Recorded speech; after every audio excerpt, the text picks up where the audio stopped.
Ladies and gentlemen, welcome to another episode of the Wrestling is Cool podcast. I'm Santi, and that's a depressed LA Knight fan.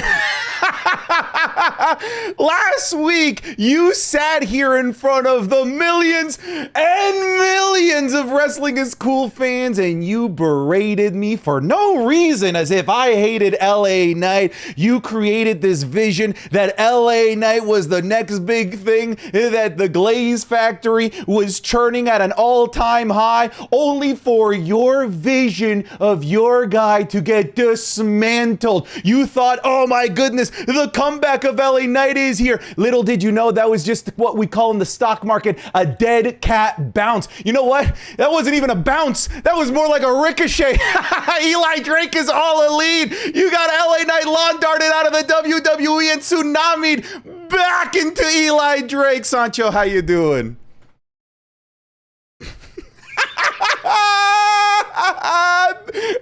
You're a bitch. I'm in mourning, sir. Mourning. Okay. I'm unemployed now. My place of residence is gone. My future is gone. Okay. Dude, the Glaze Factory, it's not as if it's shut down. This isn't a Spirit Halloween situation. Y'all got nuked. Y'all got absolutely annihilated. Somebody got a 7-kill streak in Call of Duty and called it right over the Glaze Factory. All there is a crater full of the hopes and dreams of LA Knight fans. But hey, Sancho, you know what? Good things come to those that wait. How much longer are you going to be waiting? How much longer can you handle this for? Oh my goodness, I can taste your tears. They're so salty and delicious. Oh, I can see your LA Knight glasses fogging up. Oh, this is so sad. Am I enjoying the show? Oh man, Triple H. It's all part of the show, Santi. Booker of the year. I got to say this. I hate you. All right. Mm-hmm. Do you want to know why I hate you? Tell me. Because what do you do on the Patreon? All right. You review Monday Night Raw. That's your job. That's what you do. All right. And the title of your little review is Eli Drake is all elite. Why? Why would you do this? Why would you spread this stupid brain rot poison to the IWC community, to the Wrestling is Cool community? And all of a sudden, I look at the timeline. People are like, "Oh, I think LA Knight might be done. That looks very familiar." No, it's not. It's Santi being stupid. That's what it is. It's Santi being stupid. It has nothing. It's not even the same thing as Ricochet. Now, the more I think about it, did Ricochet save somebody? Who did Ricochet save? On that day, I have no idea. I just remember him getting lawn darted by Braun Breaker and then being so injured that he appeared in AEW the next week. No. Okay, I'm remembering this. Braun Breaker was about to hit somebody, and Ricochet jumped on the barricade and intercepted. Remember? No. Oh my God, you might be right. Mm-hmm. I'm sorry, brother. I'm seeing it's like flashing in my mind. There's just no way. I really just made a video recently. I know we're about to get into the rigmarole. I really made a video that I am a firm believer that this is the first time that LA Knight has the machine behind him. This is the machine at work, at play. This is the Jade Cargill. Bye-bye for a while. This is the putting people on ice for a bit. This is, if Cody Rhodes, okay, let me cope for here for a bit, okay? Please go ahead. Allow the delusion. Go ahead. If Cody Rhodes could come back, okay, when he was beaten up by Drew McIntyre in his little bus, and all of a sudden on the same episode, he could come back all alive. He could do that. LA Knight could come back next week. I mean, did Braun Strowman come back? All right, but Braun Strowman got tsunami'd, right? Multiple times. And didn't Seth Rollins get tsunami like 6 times and then brought Bronson Reed back on his team? I mean, it is possible to survive a tsunami, all right? There's no indication here that LA Knight's dead or gone, okay? He got put on a stretcher and he'll be back, okay? And I'm calling it right now. Wait. I already owe you 10 gifted or 5 gifted for Micah Parsons hitting 10 sacks this season. I'm a man of my word. I remember this. But I'm going to right here, right now. 10 gifted. LA Knight will win either the Royal Rumble, a Chamber, or Money in the Bank in 2026. 10 gifted. I mean, I'll take your free money. How many times have 20 you gifted. been I here? am that confident. 20 gifted. I'll accept 20 gifted. 20 gifted. How Within this upcoming calendar year, 2026, a Royal Rumble, a Chamber win, or Money in the Bank. You know what? I will even toss in an extra one for you. No added juice or squeeze. You can even have a King of the Ring win as well. 4 opportunities for LA Knight to win something of substance that will signify a true world title push. 20 gifted subs, my friend. I will play along with your game. The game. But here's the thing, Sancho. I feel bad taking your money. You are clearly mourning woods right now, but you're also in the denial stage of the clear character assassination of LA Knight. How many times have you been here, dude? Oh man, they buried him because they got bigger plans for him. They had him lose the United States Championship because they want to have him go on Monday Night Raw and feud with Seth Rollins. Oh, he'll be the leader of the team going into War Games. Yoinked out of War Games. Nah. He doesn't get any of this. I don't know what leads you down this path of delusion that when WWE does something that is clearly burying LA Knight is to do something better and bigger down the line. You have been here before. Here's the thing. I want you to be right. I'm a big LA Knight fan, not as big as yours, admittedly, but I like LA Knight. And I think what they're doing to him is atrocious. But I think I've learned from my time being amongst the Finn Balor fans, I can't do this to myself anymore. I can't live in the filth and the grime of WWE spitting on me and kicking me in the nose with all of the guys that I like. I just have to wait. Good things come to those that wait. I'm done. I'm not there with you anymore. And I know what that means, Sancho. When it happens for LA Knight, when the big thing happens, you get to celebrate and I don't. I'll be on the outside looking in. You'll be celebrating. But just know when it does happen, I'll be smiling for you. It'll be like Alfred at the end of the Dark Knight. I'll be nodding at you because you deserve it. But I just don't see how you get there. Other movie? That's the only movie you referenced, Santi. It is the only movie I've ever seen. By the way, you asked me, I want to answer your question. I'm not going to be no John Cena and give you a philosophical answer. You know what I'm saying? Philosophical, great word. Yeah. I'm not going to be no Socrates. I'm not going to be Socrates over here. Socrates about it. I'm not going to be that. All right. You're not going to be stepping off of the Acropolises to talk to me? No, I'm not. It's one word. Letters. Love. Oh. That's why, Santi, because I love LA Knight. Do you understand? Mm-hmm. I see LA Knight in me. I look in the mirror. I don't see myself. I see a stud. I see a man that's gone through it all, okay? And he's here in 2026, and he's taking it all. Mm-hmm. He's taking it all, and he's inside you. Ladies and gentlemen, welcome to the Wrestling is Cool podcast, the coolest wrestling podcast on the planet. You can, of course, be getting the podcast 3 days earlier than everywhere else on the planet over on patreon.com/SantiZab. But here's the thing. Not only do you get the podcast 3 days early, you get so much content, it's not even funny. You get the Raw reviews, the SmackDown reviews, the currently ongoing John Cena World Championship Series, where we are ranking and watching every single John Cena World Championship win and loss of his entire career. Sancho's currently doing the Ryback in review. We've already finished the Undertaker WrestleMania series, where we rank all of his WrestleMania matches. We've already finished ranking all of the Royal Rumbles. There is a plethora of content, all for 5 smackers, 5 doubloons, 5 shekels, whatever it is. It's actually $5. All right, I don't want to confuse people in terms of currency. $5 will get you all of the content that we create over on the Wrestling is Cool Patreon. So go check it out. Link in the description, link in the pinned comment, wherever it is that we put the little descriptions, whether you're listening on audio or YouTube. If you're already a patron, thank you so very much for your patronage. Thank you so very much for your support. You guys are going to be getting bombarded with John Cena World Championship videos here over the next week because we finished the series and there's like 10 videos to upload within the next 4 days. So you guys are going to be eating. You guys are going to be feasting. You guys are going to be asking for me to feed you more. And when you know it, when you're about to be fed more, and we'll come right back on Saturdays to feed you more. I'm telling you, man, the Patreon is jam-packed with content. Probably more content that you can consume, but it's there for you to consume it whenever you want. Sancho, the topic of the show is LA Knight. Let's be serious about this. LA Knight makes it all the way. I'm not serious about it. This doesn't look serious to you. I wasn't being serious. You think this is a game? You think this is a game? Huh?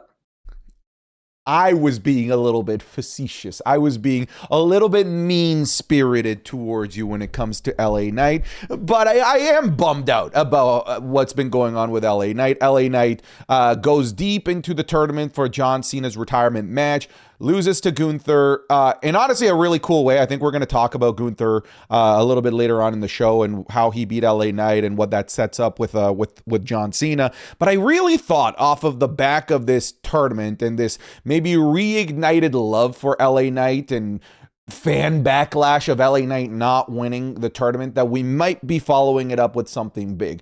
And I thought we were doing that with the reinsertion of LA Knight into the Vision, only for LA Knight to be very clearly written off. I think if you aren't thinking that was a write-off, then I think you really are being a little bit of a delusional fan. I don't know how long he's been written off for, whether it's a week, 2 weeks, a month, to return at the Rumble, to return after WrestleMania. I don't know. But that is a clear as day how you do it by the book, writing off of a popular character like an LA Knight. And maybe you're onto something. Maybe this is, hey, maybe once he's gone, people will miss him, and then we can capitalize on that built buzz of him being gone in a way, and the anger of people wanting LA Knight but not getting LA Knight, that will bring back LA Knight at a big moment. And maybe it will be to win a Rumble, to win a Chamber, to win a King of the Ring, to win a Money in the Bank. I totally see where you're coming from. I see your vision, no pun intended. But I also have like an entire library of evidence pointing to this just not being how WWE treats LA Knight. I have an entire army of evidence to show you and LA Knight fans that you shouldn't get your hopes up. We've been here, done that with LA Knight, and all we continue to get is just this further pushing off of the inevitable expected push that he should be getting that never actually comes. So as much as I want to be on your camp with this as just a setup for LA Knight to make a bigger and badder return in 2026, I get it, I see it, but I can't get on board and believe that WWE will do that. I want it, but I just don't think WWE is here to deliver it. What do you think when I say that? Then who then? Literally everyone else that they've been pushing aside from LA Knight. It's been 2 years What babyface? Dog, they even tried Jey Uso before LA Knight. You don't think that these diabolical psychopaths at WWE aren't willing to try Kit Wilson before LA Knight? Because I bet you they will. I bet you toxic male masculinity has a better chance at winning the Elimination Chamber than LA Knight, because it seems like they just pass him over for everybody. It's like, you know, it's like they're swiping on Tinder and LA Knight's picture keeps coming back and they're like, no, thank you. Swipe left until they find, oh, Jey Uso, yeet, swipe right. This didn't work. Comes back to LA Knight's photo. We kind of like this guy, and swipe left for a little bit longer. I just don't know how you do it, man. As a fan of LA Knight, how you persevere. It's actually impressive. Hey, man. Listen to the thing I said in my video. Is that this is the machine, like I said in the opening. The machine is finally getting behind LA Knight. Mm-hmm. This for the longest time, any moment that LA Knight had something in the main event, there was zero follow-up. Nothing for him after. absolutely nothing. And that will make you go like, then what was the whole point? Because all of a sudden he would come out and cut a promo. I'm going to go after this and this and that. And I'm going to win this gold. And you're like, okay, let's see you do that. And he never does. This wasn't that. This was LA Knight being inserted right into the main event with the biggest faction currently on Monday Night Raw, The Vision. Mm-hmm. So exactly what they did earlier this year. I would argue and say that the entire WWE show has reset now that John Cena has been determined with Gunther. And at the same time, the entire War Games is over. It's like as if we were in a different timeline. Now we're going back to where we were months, like 2.5 months prior. And now we're back into this throes of it. LA Knight once again with the Vision. It's a continuation of where we left off with LA Knight before Survivor Series. And there is the thing right there that I'm holding on to. You ask me, how can I be so delusional? How can I persevere? It's because I'm holding on to the fact that they put some TLC into this write-off. They put some care into it. They literally had a planned big stunt with the big tsunami on the car. They had all this invite, and they had Logan Paul as well, who is set by John Cena, who is an underrated talent. Paul Heyman guy, Logan Paul. They had a great, solid match. A feud that they actually have some history in there with their SummerSlam United States title match. And Logan and LA Knight, they have fun vignettes and fun little segments. So I'm all for that. I'm like, cool, they gave him something to do. And they saved Rey Mysterio. So that's a super babyface thing to do, get him more over. And they're just pulling the trope of you're going to miss him, you're going to pine for him, and when he comes back, he's going to have a big boom, because you cannot ignore the momentum. This is not a Ricochet type of situation. Okay. Ricochet had no gas, had no sauce moving into that moment. He was just a mid-card dude that didn't have any excitement pops just for moves in the ring. So, Santi, it is not a Ricochet lawn dart situation. It is by far from that. This is actually the machine slowly turning around, and you hear it. Do you hear it, Santi, in the distance? Okay. You think there's an LA Knight train coming? Okay. Let me play devil's advocate here. I fully agree. I feel like Dijak, by the way, right now. I fully agree that this is not a Ricochet situation. Oh, look at you, looking like you're about to not re-sign with the WWE. This is the heel version of LA Knight, all black. Looking like new Tony D'Angelo, actually, just returning to NXT. I saw that. Okay, I fully agree with you that this is here. You're not family, Tony. I have finally found the gabagool. Anyways, I agree with you that this is not a Ricochet situation, and not at all, like not even close to a Ricochet situation. On top of that, LA Knight has 5 years left in his WWE contract. He's not going anywhere. It is funny to compare it to that. That's all. That's the only reason why I do it. Is it your little it's hilarious. It's good old yucks, brother. Consequences. It's just we're just having fun. Are you having fun? It's all part of the show. Type of action, right? How long will I be gone for? 6-7 months, mayhaps. Okay.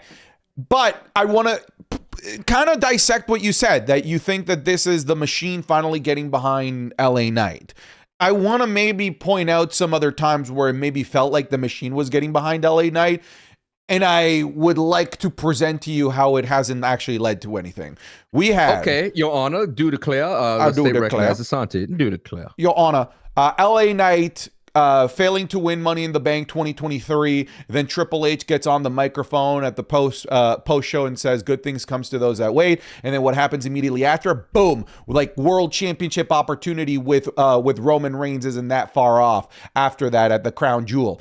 And then it doesn't lead to anything. He loses, and then he becomes an afterthought to the Fatal 4-Way, and then he goes to feud with AJ Styles, and it doesn't really materialize into the thing that people wanted out of LA Knight. Then there's him becoming United States champion.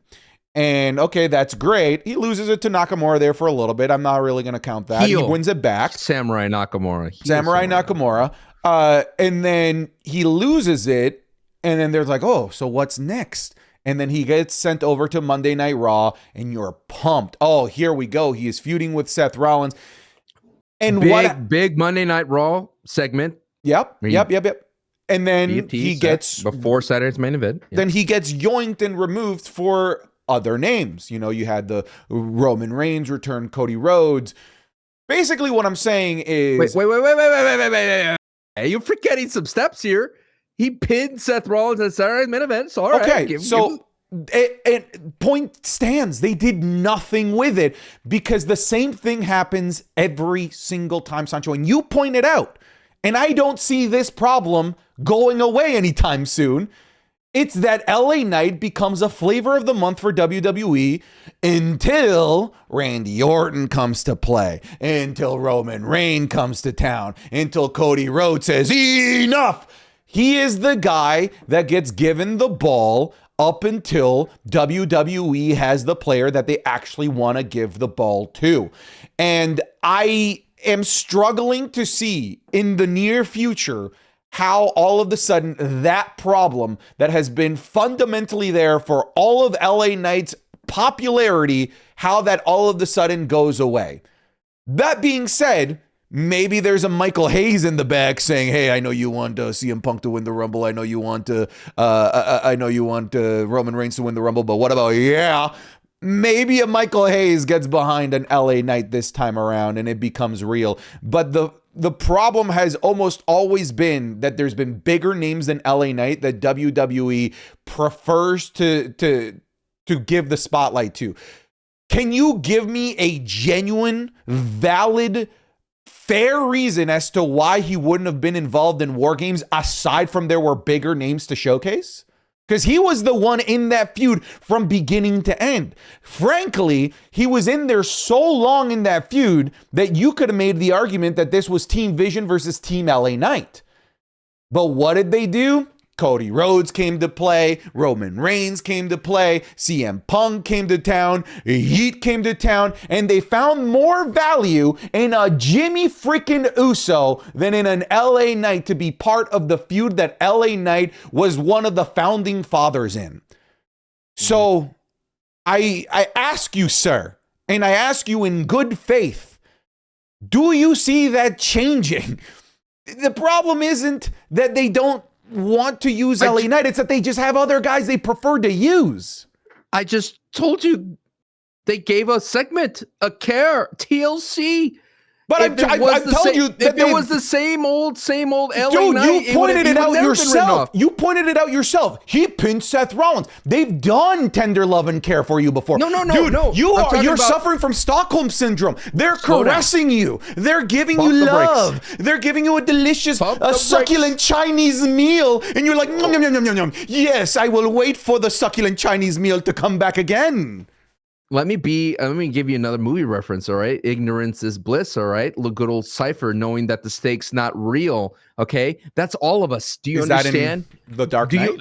No, you idiot. The Matrix. The Matrix, you idiot. The Matrix. That's all of us, okay? We're Cypher. We know wrestling is, the pro wrestling is a stake. Okay, but can you put this in Dark Knight terms? They're expecting one of us in the fire. That's LA Knight. He's in the wreckage. No, the whole point I'm trying to say is, as someone that followed LA Knight, usually LA Knight doesn't get a segment to say bye-bye. All right. LA Knight just goes away and then he appears on a random part of the show. He appears and he drops a promo saying, my intentions are to do this. My intentions are to do that. He will cut a promo and then you're like, okay, I guess LA Knight's doing this. This is his next feud. Remember that one time we're like, oh no, is he going to be with the New Day? Because all of a sudden he popped up with a New Day for like a hot minute. This is the first time that it feels that they have direction. Now, you asked me, what about War Games? How come he was involved in War Games? Sadly, I have to admit that there is storylines that they were building off of War Games that had nothing to do with LA Knight, okay? Jimmy was there because they need Jay and Jimmy for the tag team division, and then eventually Jay is going to crash out. It's already been happening. Why was Cody there? Why was Cody there?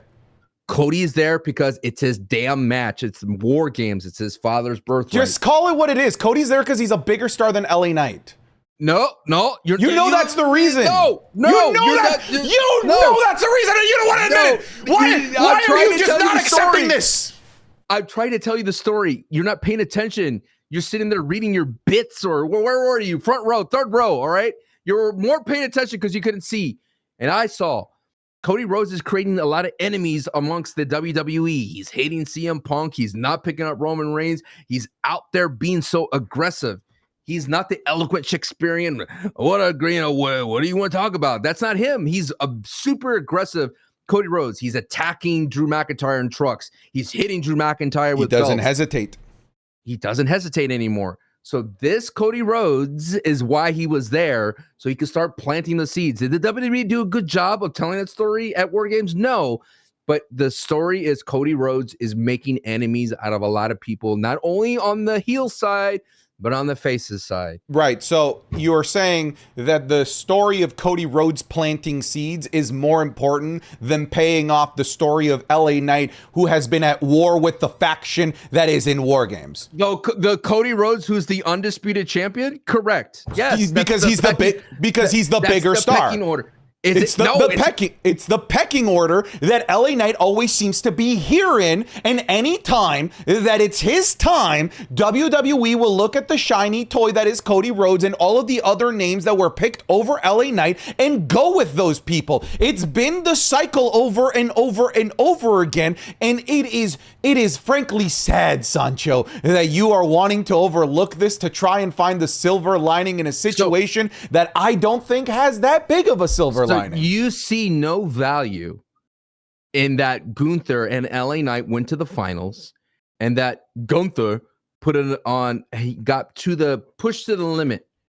That LA Knight was the top babyface in this business for the WWE, and that in order to make Gunther be a stronger monster heel, tap out LA Knight to give him more danger for John Cena.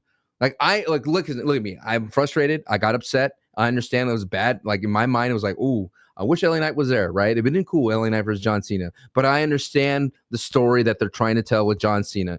I said this in this video that if they wanted to embody hustle, loyalty, respect, they should have let LA Knight advance because he represents hustle, loyalty, respect, right? But instead, they chose the story like, no, we want John Cena to be that bastion of hustle, loyalty, respect on his way out the door, not his opponent. Because if they wanted to do it with his opponent, they could have picked a younger guy, a NXT, to represent the hustle, loyalty, and respect and never give up attitude to go up against all odds. But they didn't do that. They want you, Santi, your John Cena fan, to be like, I remember him for being never give up. That's what they want. LA Knight served his purpose in that story, and now he's serving the purpose here for the Vision. Building up the faction, and it only makes a faction scarier when they're taking out big baby faces, and LA Knight's one of them. And you cannot destroy energy, you cannot create energy. So the ricochet effect of LA Knight coming back will be big and bold, baby. It's hilarious that you use the word ricochet there.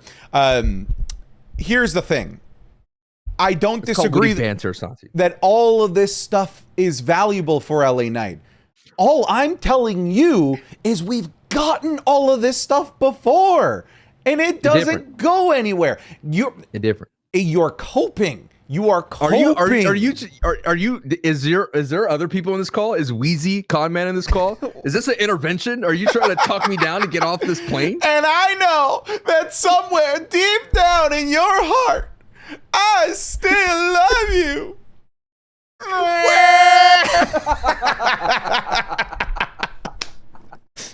Dude, one of the greatest internet videos of all time. Somebody just going through one of the worst moments of their life, and we're just like, yuck, yuck, yuck. Classic internet.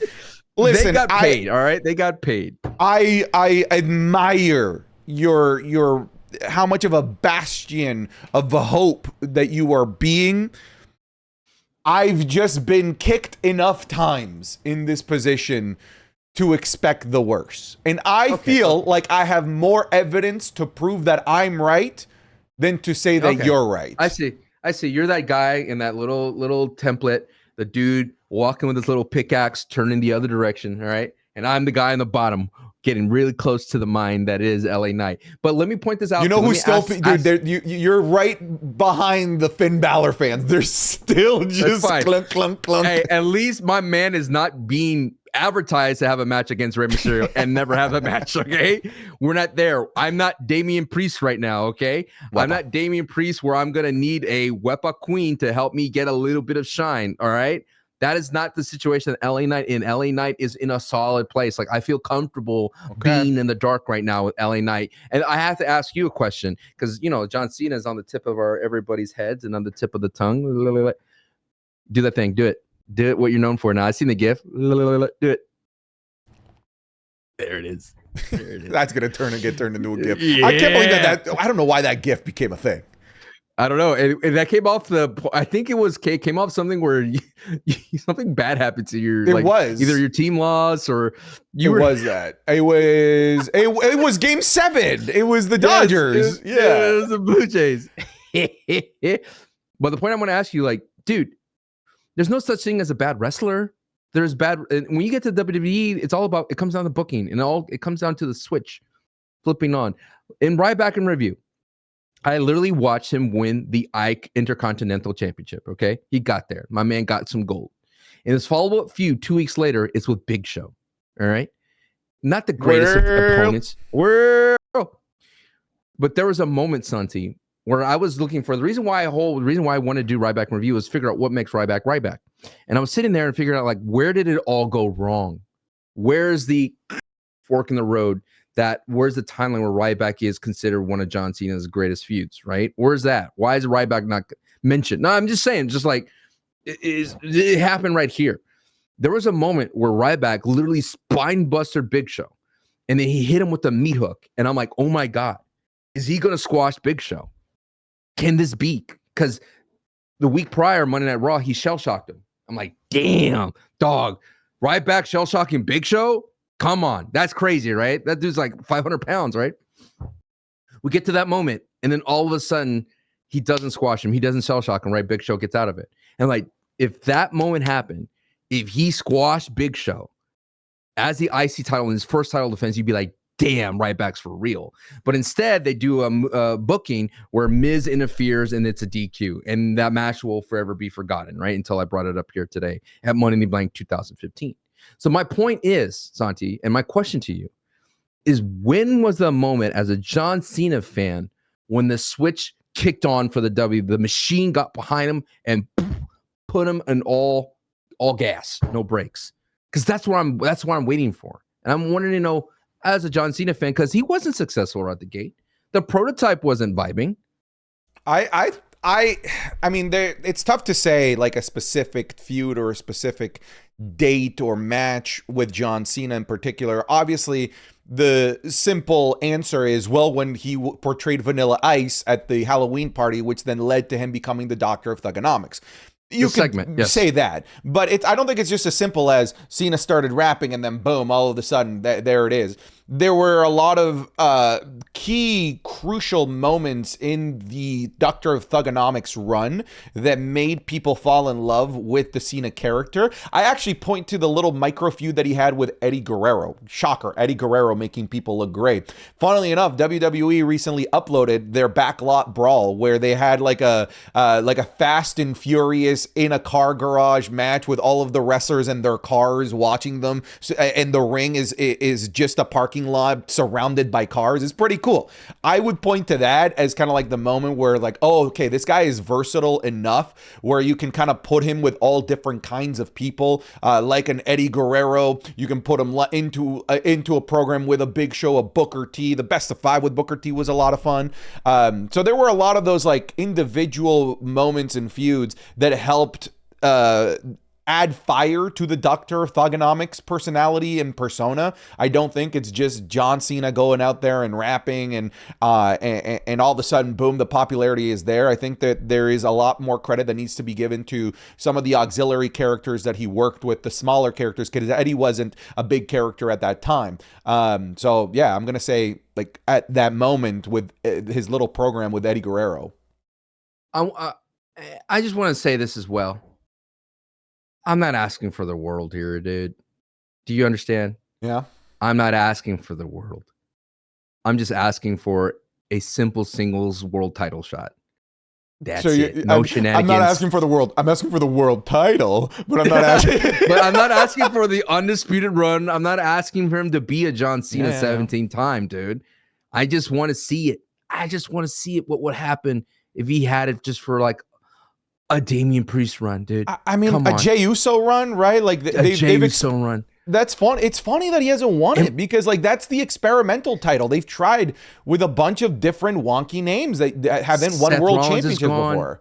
Rollins is out. I'm with you, man. That World Heavyweight Championship, Randy I think, is would gone. look great with Kevin LA Owens Knight. is gone. They've tried with Damian, with LA Knight. Sorry, not LA Knight. With Jey Uso, they tried first time with Gunther. I just don't get what they haven't tried first time here with LA Knight.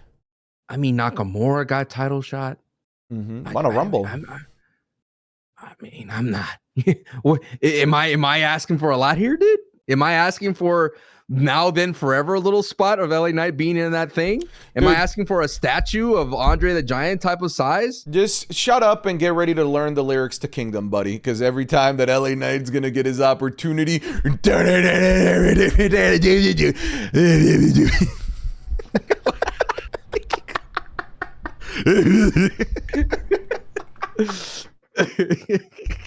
dude, I wonder. You should sing that at a karaoke, dude. just to see who woes. No. You go over there, and then you know how it's like the karaoke has like the start, right? And then you go, no, you go. Wrestling has more than one royal family.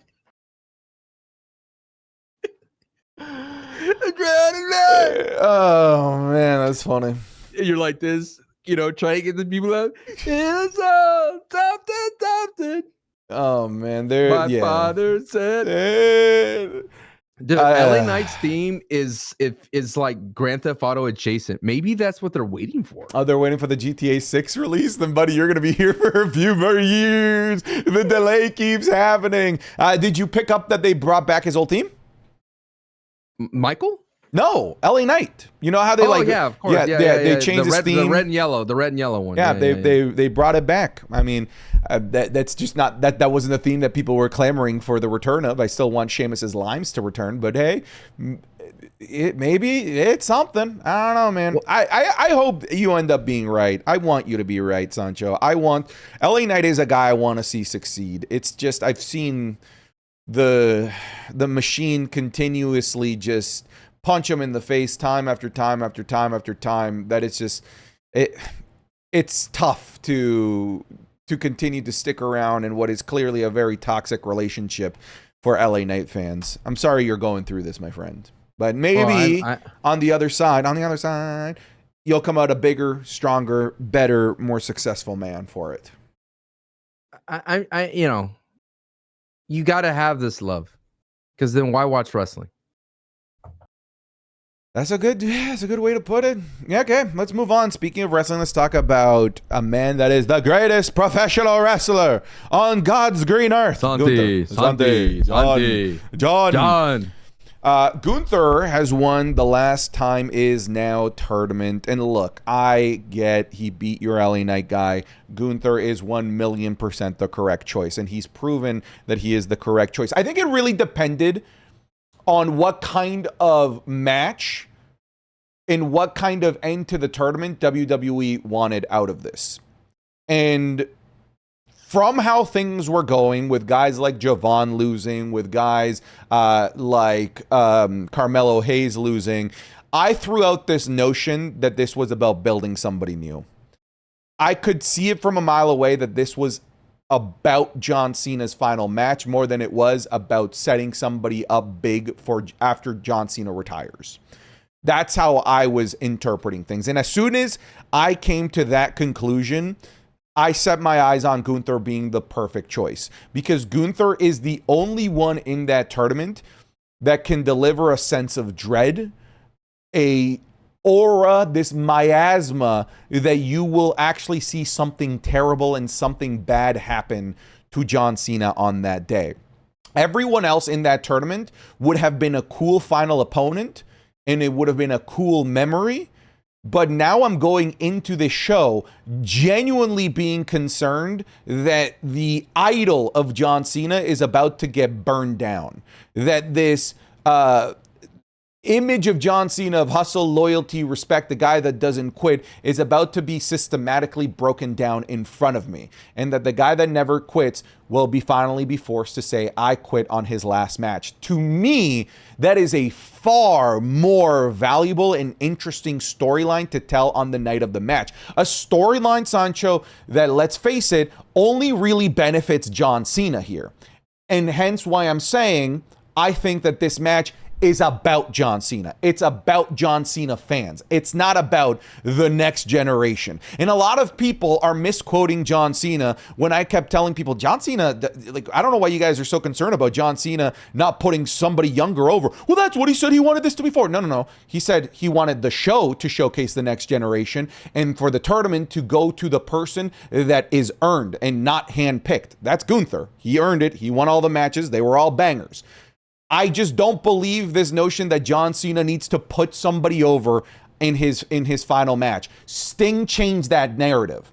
Sting is a legend that went out winning with a championship. Ever since that's happened, the door is wide open for a John Cena to be able to win his final match. And if John Cena were to beat an LA Knight, a Javon Evans, a Carmelo Hayes, that's an ugly, disgusting taste in your mouth. But if he beats Gunther, the guy that makes everyone give up by doing one final Super Cena, one final I don't give up, then it's a great moment for John Cena and for John Cena fans. This is the correct choice in terms of creating an actual narrative and something for fans to care about than more than just an exhibition final match. Gunther is the correct choice. I'm sorry to tell you, Gunther is the correct choice. By the way, I don't disagree when you say that LA Knight embodies hustle, loyalty, respect. But this isn't about embodying anything. I don't think that for anything or anybody not named John Cena. This is about Cena. It's not even about Gunther. This is about Cena and his fans on this last night. I think if we could redo history and rewind and undo the past, we would have AJ Styles in the spot. I think John Cena AJ match would have been. I agree. And if that was the finale, dude, that would have. Man, it would have been like how Breaking Bad ended. Everybody's just like, wow, yeah, that's great. Like, I wouldn't change anything. Bow on the story, cherry on top, chef's kiss. Let's go. Let's move on. And even if AJ had won with that phenomenal forearm, wonderful. What a great way to go out. I'm with you. If I have the time stone, if I could see the 14 million different scenarios, and I could change things, I would make that AJ Styles Crown Jewel match the last John Cena match. A final beautiful ode to professional wrestling. And not to professional wrestling, to this career of John Cena.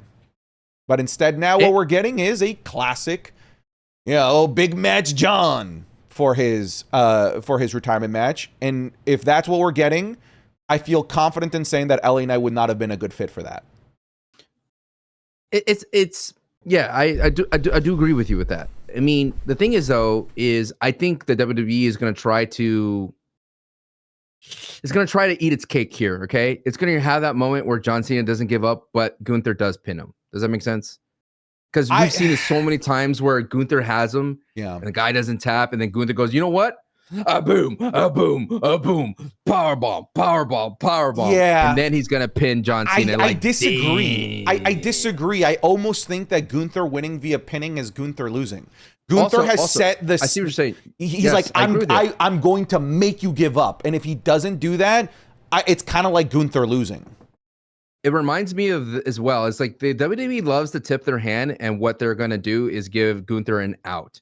And Gunther's out is that he is so hung up on doing that, what you're saying, that he probably doesn't see the finish line clearly, and he's going to lose sight of what his goal is, which is win the match. Which happens a lot with Gunther. Which happens a lot with Gunther. That is his hubris. That is his Achilles heel. That's how he lost to good old Sami Zayn. That's how he lost to Jey Usos, underestimating his opponent. He's underestimating good old John Cena, and that's the wrong person to underestimate. I will say this, though. The biggest travesty that they're missing out, the missing piece to this, is the John Cena promo against Gunther. Brother, I just wish he came out on Monday Night Raw. I wanted that music to hit. I wanted him to dress down Gunther. I wanted to see if Gunther could withstand the iron fire of John Cena's promo, because then that will go, damn, Gunther can be that guy. Gunther can go the distance, can be a Hall of Famer. He could be the next big bad for a long time once the Brock Lesnar's retire, once the Randy's, like the threatening people are gone. Gunther could be that guy, but instead we don't get that. And that kind of bummed me out that we didn't see that aspect. Can Gunther go toe-to-toe? Because we saw that Dominic Mysterio can. And I will always go back to Dominic Mysterio as being the thing that, hey, let's put over Dom, but let's not let Dom be the last opponent, because that would not serve Dom. And Dom would fall and crumble under the pressure, being the guy who put John Cena goodbye. Instead, Gunther could tank that. It's like the Hulk, dude. Give it to me. It was like I was almost made for this. Mm-hmm. And he's gonna take on that thing. I don't know if you want to, but I am open right here, right now, just to rank his last John Cena run. And that way, when we get to his main event, we could talk about that retirement match, and then we could see where does it fit. You want to do that? I have the cage match here right now, and we could rank his last year in the WWE and rank the matches. Yeah, let's obviously do it. Dead last Mania. There's no disagree. Question. WrestlePalooza. Disagree. Okay, I forgot about that. Yeah, damn, WrestlePalooza. Okay. WrestlePalooza, or I write this down. WrestlePalooza, Mania, right? That unequivocally correct. Yes. Okay. I think off the top of my head, Raw Truth match. The Saturday night's main event, our Truth match. Yeah. Yes. Where he came out as Ron Cena. Yes. Yes.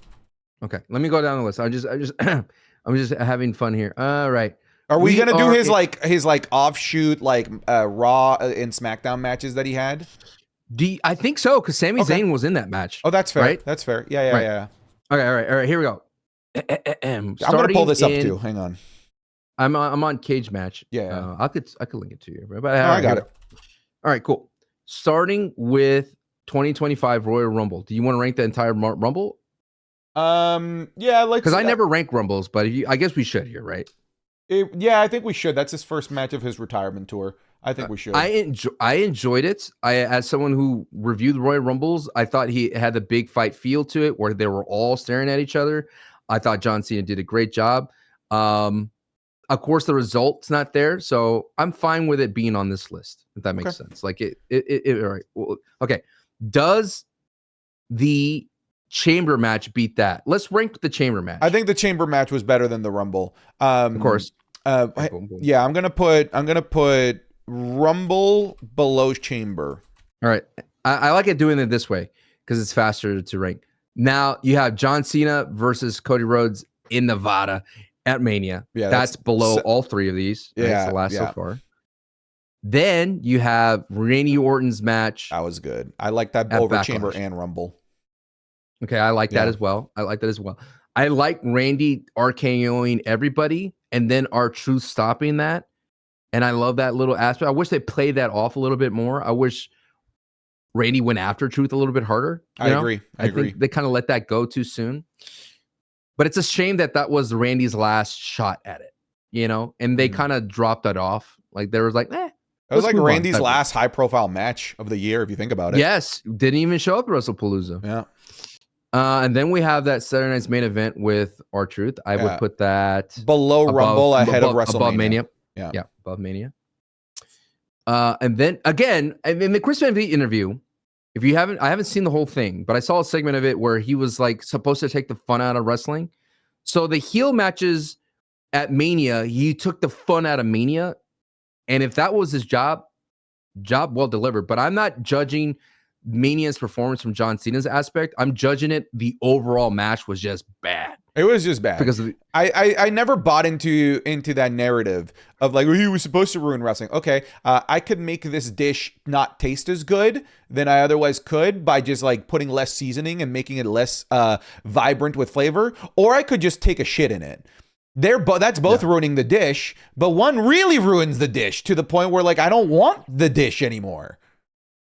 Then we have John Cena versus CM Punk at Night of Champions. That's the top right now of the list for me. You know what? I have it kind of tied with Orton, so I won't push too hard on it. I'll put that ahead of Orton. And you know what gives it that little edge over it? is the Punkonomics. Like all Punkonomics, that was yeah. all It was fun. dude. It was fun. Punkonomics was fun. And I enjoyed the back and forth on that one. That was a really good one. And then we have the undisputed street fight with Cody Rhodes at SummerSlam. No, you're missing stuff here. Did he not have the SmackDown match with R-Truth before the CM Punk? Yeah. It's these LA Knight glasses, brother. I'm sorry. I'm gonna put that below. I like the Saturday night's main event one more because we had the Ron Cena entrance. At least that was more fun. I'll put that. Wait. Yeah.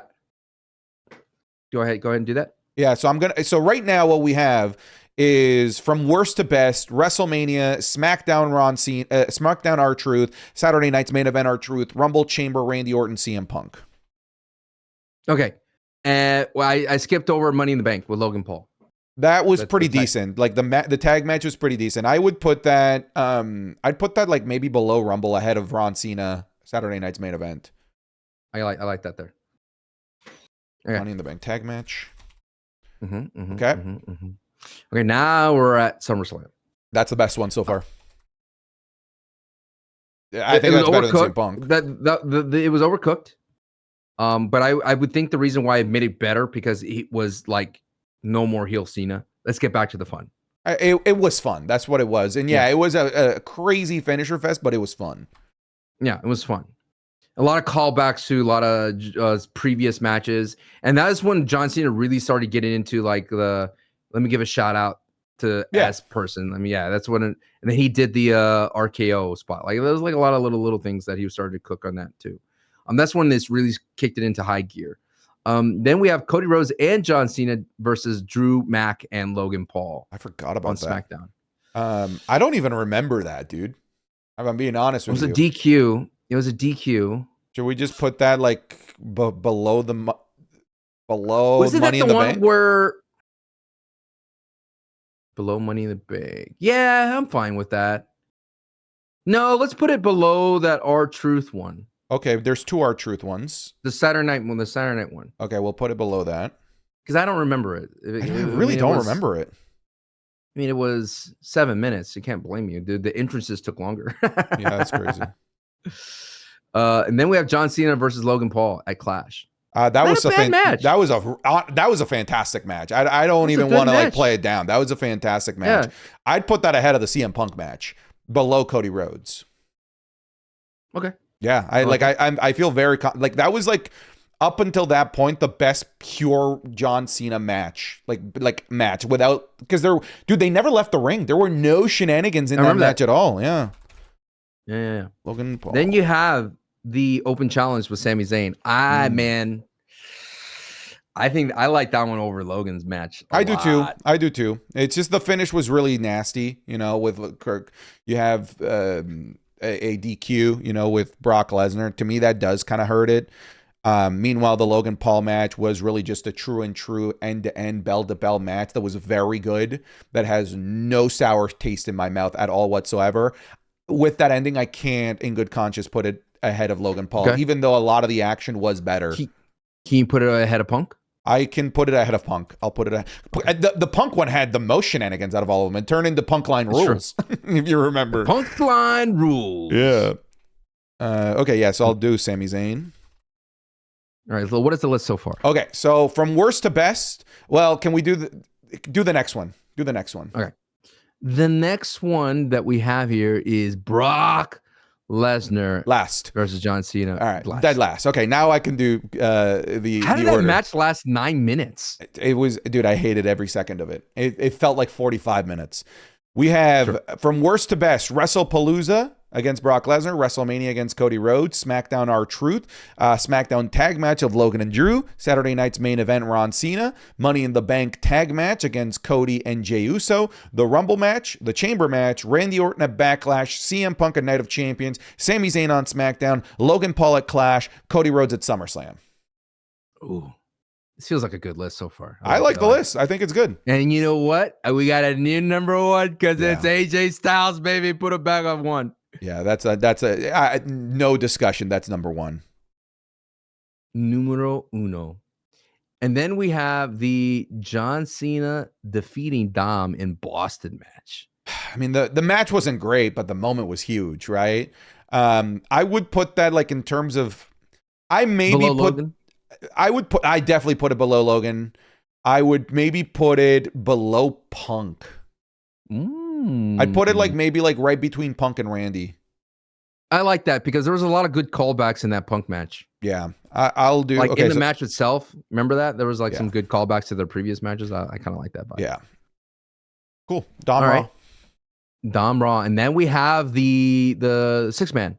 I'd put that right below Rumble, right below Rumble, and like ahead of the Money in the Bank tag match because I actually like this more than the Money in. Oh no, maybe below Money in the Bank tag match. I don't know, dude. That image of Ray being a little backpack to John Cena, little back bling. Well, this is a house show. This is a house show on Monday night. That's all it was. So I would agree with you that I think it's better. You know what? Okay, look. Be honest. That Money in the Bank was saved by Logan Paul. That match was ho hum, and then Logan jumped off from the commentary with the drone in his hand, right on top of. That was cool, and we had the first appearance of the Masked Mystery Man. That was the return of R-Truth. That was really cool, right? It felt like a big fan win. Yeah, because R-Truth re-signed. Okay, so I will put it below the Money in the Bank. Yeah. Now that we've kind of talked it through, I'll put it below Money in the Bank. Because that was the first time that John Cena, was he pinned? He was pinned, yeah. Cody pinned him, and that's what set up their SummerSlam match. Yep. Okay. Next. Then we have where we at now. Dominic Mysterio defeating John Cena, which you were there. Yeah. Shenanigan Field, Judgment Line ruled. Liv Morgan with the ball kick. I would put that below the Raw match. Is it better than Chamber and Rumble, though? I don't think it's better than Chamber. It was big for Judgment Day. Was it good as a John Cena match? I don't know. Yeah, you know what? Why don't we put it in between Money in the Bank tag match and Rumble? I was going to put it below. I was going to put it better than Rumble below Chamber. Is that what you're talking about? Yeah, let's do that. I'm okay with that. Because you got to remember, Chamber had those moments, dude. Those moments where, remember, Punk and Punk and John shook hands, and then John took over for a bit, hit some AAs. And that was sick. And then, of course, the Seth Rollins coming in, taking advantage, and then John Cena taking advantage of that, and kind of start. And then the heel turn, like, yeah. Okay, all right. I'm fine with that. I'm fine with that. All right. Want me to read it off to you?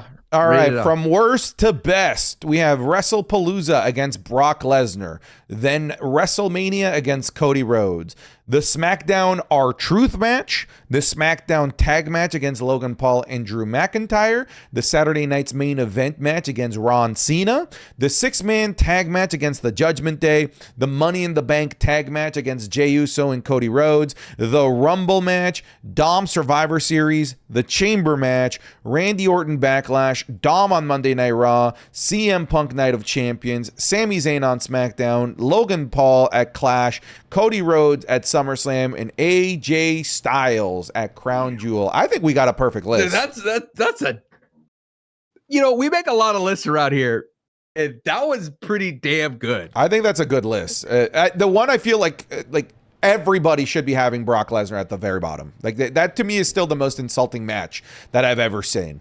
And I do think that I especially hate that match because I was traveling to LA and I was rushing to the hotel and I was sweating buckets and I was able to get on, and that's what the first thing that greets me. It's that garbage ass match. Yeah. It's like you moved heaven and earth just to get there. And what I got was hell. Yeah, I agree. I mean, that adds to it, but I think it's more of like it was more a disservice to what we were working with John Cena, right? It felt like such a hard shift out of it. And there's always people like, oh, it's because they're building up Brock for his next opponent. Yeah, but what it's do you like need to build Brock? He doesn't need it's that. Brock. If him just coming back was just enough. Like, damn, you Brock know what? Lesnar's here. You know what it was? It was he was a party pooper, right? It felt like we were back in the party. We were back in the party. John Cena and Cody Rhodes and John Cena and Logan Paul. Those felt like parties, and wasn't parties that like, oh, I need John Cena to win for it to be a party. No, I was fine with Cena losing to Cody Rhodes. I was fine with Cena. I was ready for Cena to lose to AJ Styles. That's how much of a party that was. I'm fine with him losing to Dom. It's just that was a blip when the party, like the lights shut off, the parents came down and said, hey, keep it down here. Don't have too much fun. Especially you, Make-A-Wish kids. Keep it down. And ruined the party. Yeah, he did bring them all out, didn't they? I know, looking like adorable little minions in his yellow shirt for the Indiana Pacers. Little Pinkman out there. Yeah, he's pick them up, throw them. It's kind of crazy, dude. What? It blows my mind that John revealed that he's supposed to have 200 dates. That's what he wanted. That's crazy. Yeah. That's what he was probably used to. Can I be honest? I don't buy that. I don't disprove that he wanted that, but I don't buy that he would have done that. This was in the middle of Peacemaker. He was on press tour, marketing tours all over the place with Peacemaker. Dude, 220 days?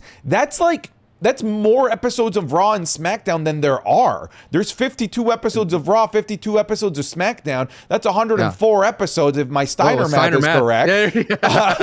Where are the other 100 and something dates coming from? PLEs? House but there's not that many live shows anymore. That's true. I don't know where he came up with 220 days. Is he working TNA, NXTs? I guess. He's going to show up for a couple episodes of Dynamite? Was there ever a guy that was at the gym too much, like a person that was too much at the gym? You're like, hey man, hey, what's going on? When's your rest days? Like, do you work here now? I don't know. What are you doing here? Like, you ever see that meme? Is like the guy that you see or the person you see in the morning, and then you go back on a different hour on a different day. They're there too. You're like, wait, what are you doing here? Yeah, that's all of Kobe Bryant's teammates had that story where they try to get to the facility before him and he's just there, and then they try to leave after him and he's just getting started. He's still getting warmed up. It's John Cena. Like, hey, how's it going? Like, what are you doing here, John? I don't like this list. I don't buy the 220 dates. It seems quite literally physically impossible. Like, he still thinks that they're in the era of 3 live shows a week, which is just not a thing. All right, let's go to the Twitter account of John Cena. Dude, you know how many times I heard in San Diego, Yon, because there's a lot of Latino presence there. I'm looking for one that's no promos, because he's been having a lot of promos. He's been on the circuit, as they say, you know. He's out there pounding the pavement, going back and forth. Oh, I miss the falafel John Cena. I miss it. Yeah, he's using Twitter like a regular person. What's up with that? Okay, the last time was November 22nd, dude. Oh, wow. Be open-minded to the coincidence of life. Woo. Good stuff. How are you gonna feel, dude? You're on the doorstep. I'm ready. I'm in acceptance 4 days. Mode. I'm in acceptance 4 mode. days. I'm here for it. I think more than anything, I'm just pumped that I'm getting a dope card. You know, like, dude, that card for Saturday night's main event is, in my opinion, as advertised. You know, exactly what we wanted to get out of this type of card. We were talking about, you know, what kind of names do we want to include in here? You know, what talent from NXT you want to showcase? And I feel like WWE hit it out of the park with this card, right? We've got Javon Evans and Leon Slater versus Dragon Styles, which is, by the way, a match that we fantasy booked and we called, and hell yeah, dude. Like, well, that is absolutely the right call. Oba Femi versus Cody Rhodes. Dude, I've never been part of an Oba Femi entrance, and getting to see Oba Femi live is going to be a first time for me. I can't wait. So Sol Ruka, you wanted her on the card. Here you go. Sol Ruka versus Bayley. And then, of course, the main event here being John Cena versus Gunther. I think this is as advertised. I wouldn't be surprised if this ends up being the best show of the year. Like, if I'm being honest with you, the last time the WWE scrounged together a show in short notice with no storylines was Evolution, which ended up being the best, most consistently good show of the entire year for WWE. And when I look at the time, I'm like, man, this show can't miss. This show's gonna slap. And I'm pumped that I got my ticket. Fourth row 4th row, so you should be able to see me. Maybe crying, or with my. I'm gonna be Dr. Octopussing all over the place. Do you think we're going to get another retirement year? Is this like in terms of? Is this a template?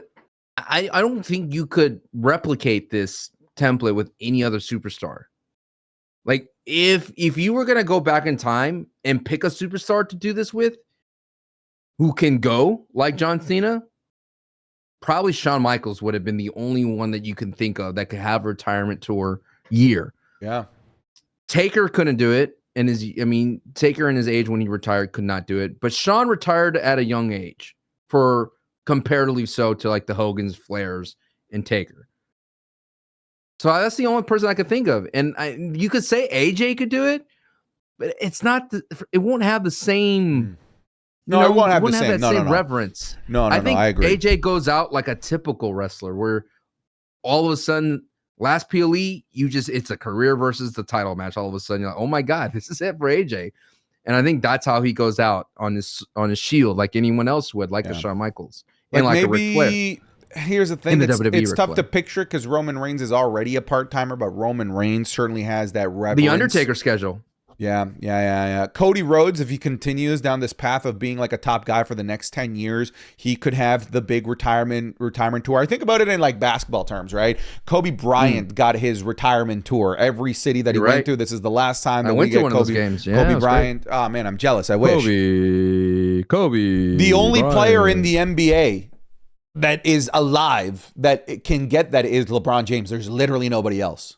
I think when it comes to the NBA, we're actually like moving away from that era of the individual megastar that runs the league and runs the show. Kevin Durant obviously is an incredible player, but he doesn't have that reverence of a LeBron James or a Kobe Bryant. He ain't getting that. I don't think Luka Doncic is going to get that when it's his time. Yeah, he played on too many teams. Yeah, Kevin Durant is out. Dude, Kevin Durant is a tribalist. He's a merc for hire, dude. Yeah, man, he's a merc for hire. It's true. Is true. But the yeah, Slim like Reaper, brother. With WWE, I think we're also moving away from having those like generational, like the definitive de facto guy face of the entire company. Because like you have Cody Rhodes, who is the most popular face of the company, but it's not like how it was John Cena in 2012, where if you remove John Cena, oh my God, you're really screwed. You're really screwed. Right. Nowadays you lose a Cody Rhodes. All right. We're ready. We got a factory churning talent here. We got LA Knight. Sure, put him in there. Yeah. Hey, let's bring up LA Knight to put over Braun Breaker. Let's do that. Yeah, let's.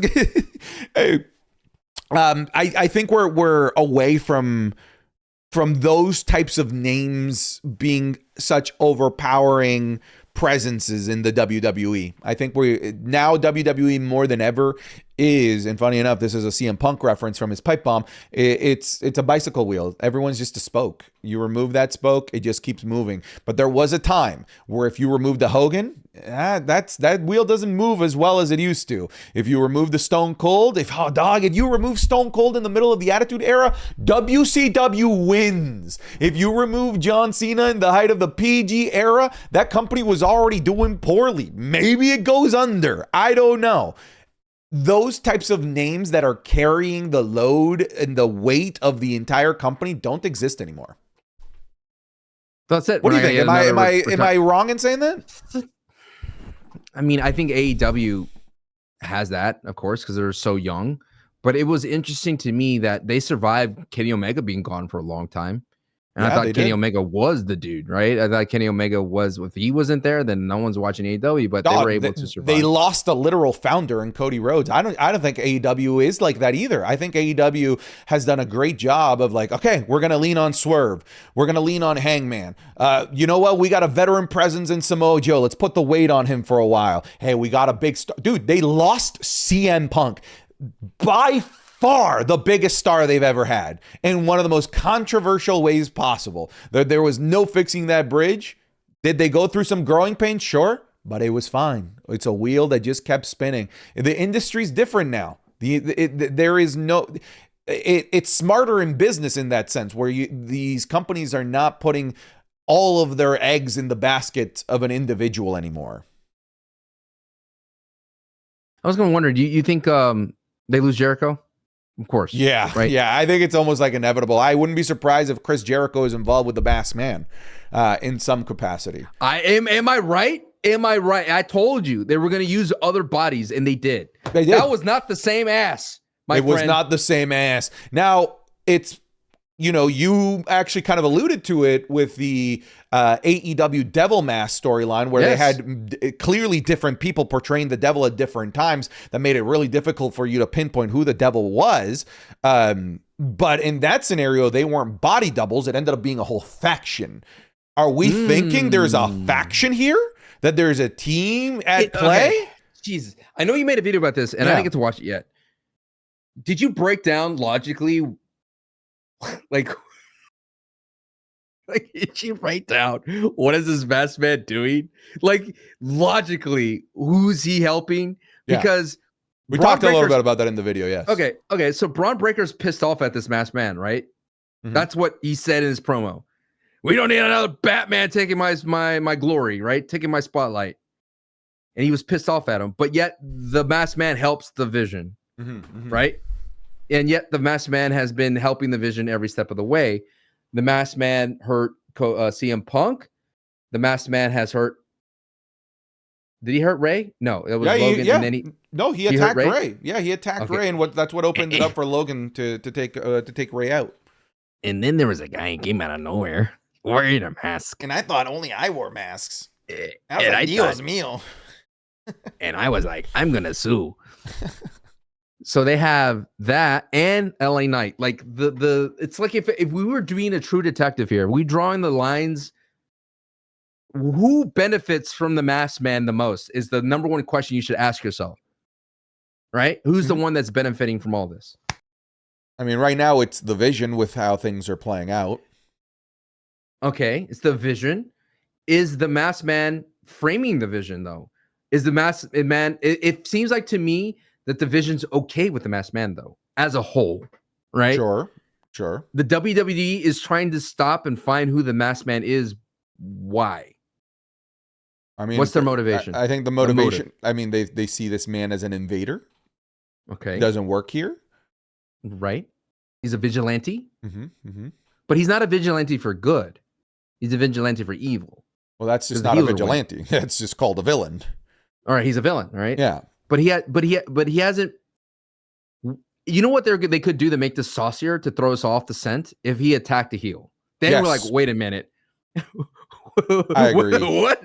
Yeah, I talked about it in the YouTube video where it's like it could be body doubles representing one singular person. We could be talking about a faction. The entity of Seth Rollins. We could be seeing the formation of a faction that is led by Seth Rollins. These are kind of like disciples. That's why they're using the stomp. Yes. Literally, yes. Again, absolutely, 100%. Messiah Rollins? Maybe he has his own cult. I mean, again, I'm just throwing things out there. I mean, it sounds stupid, but hey, you know what? It's possible that that's the play. Like, there's what I just want out of this is, and clearly it's already the opposite. Is WWE to not drag this out? They're clearly dragging this out. Yeah. Now, the question is, how far do you drag this out? Do you go to Rumble? Do you go to Mania with this?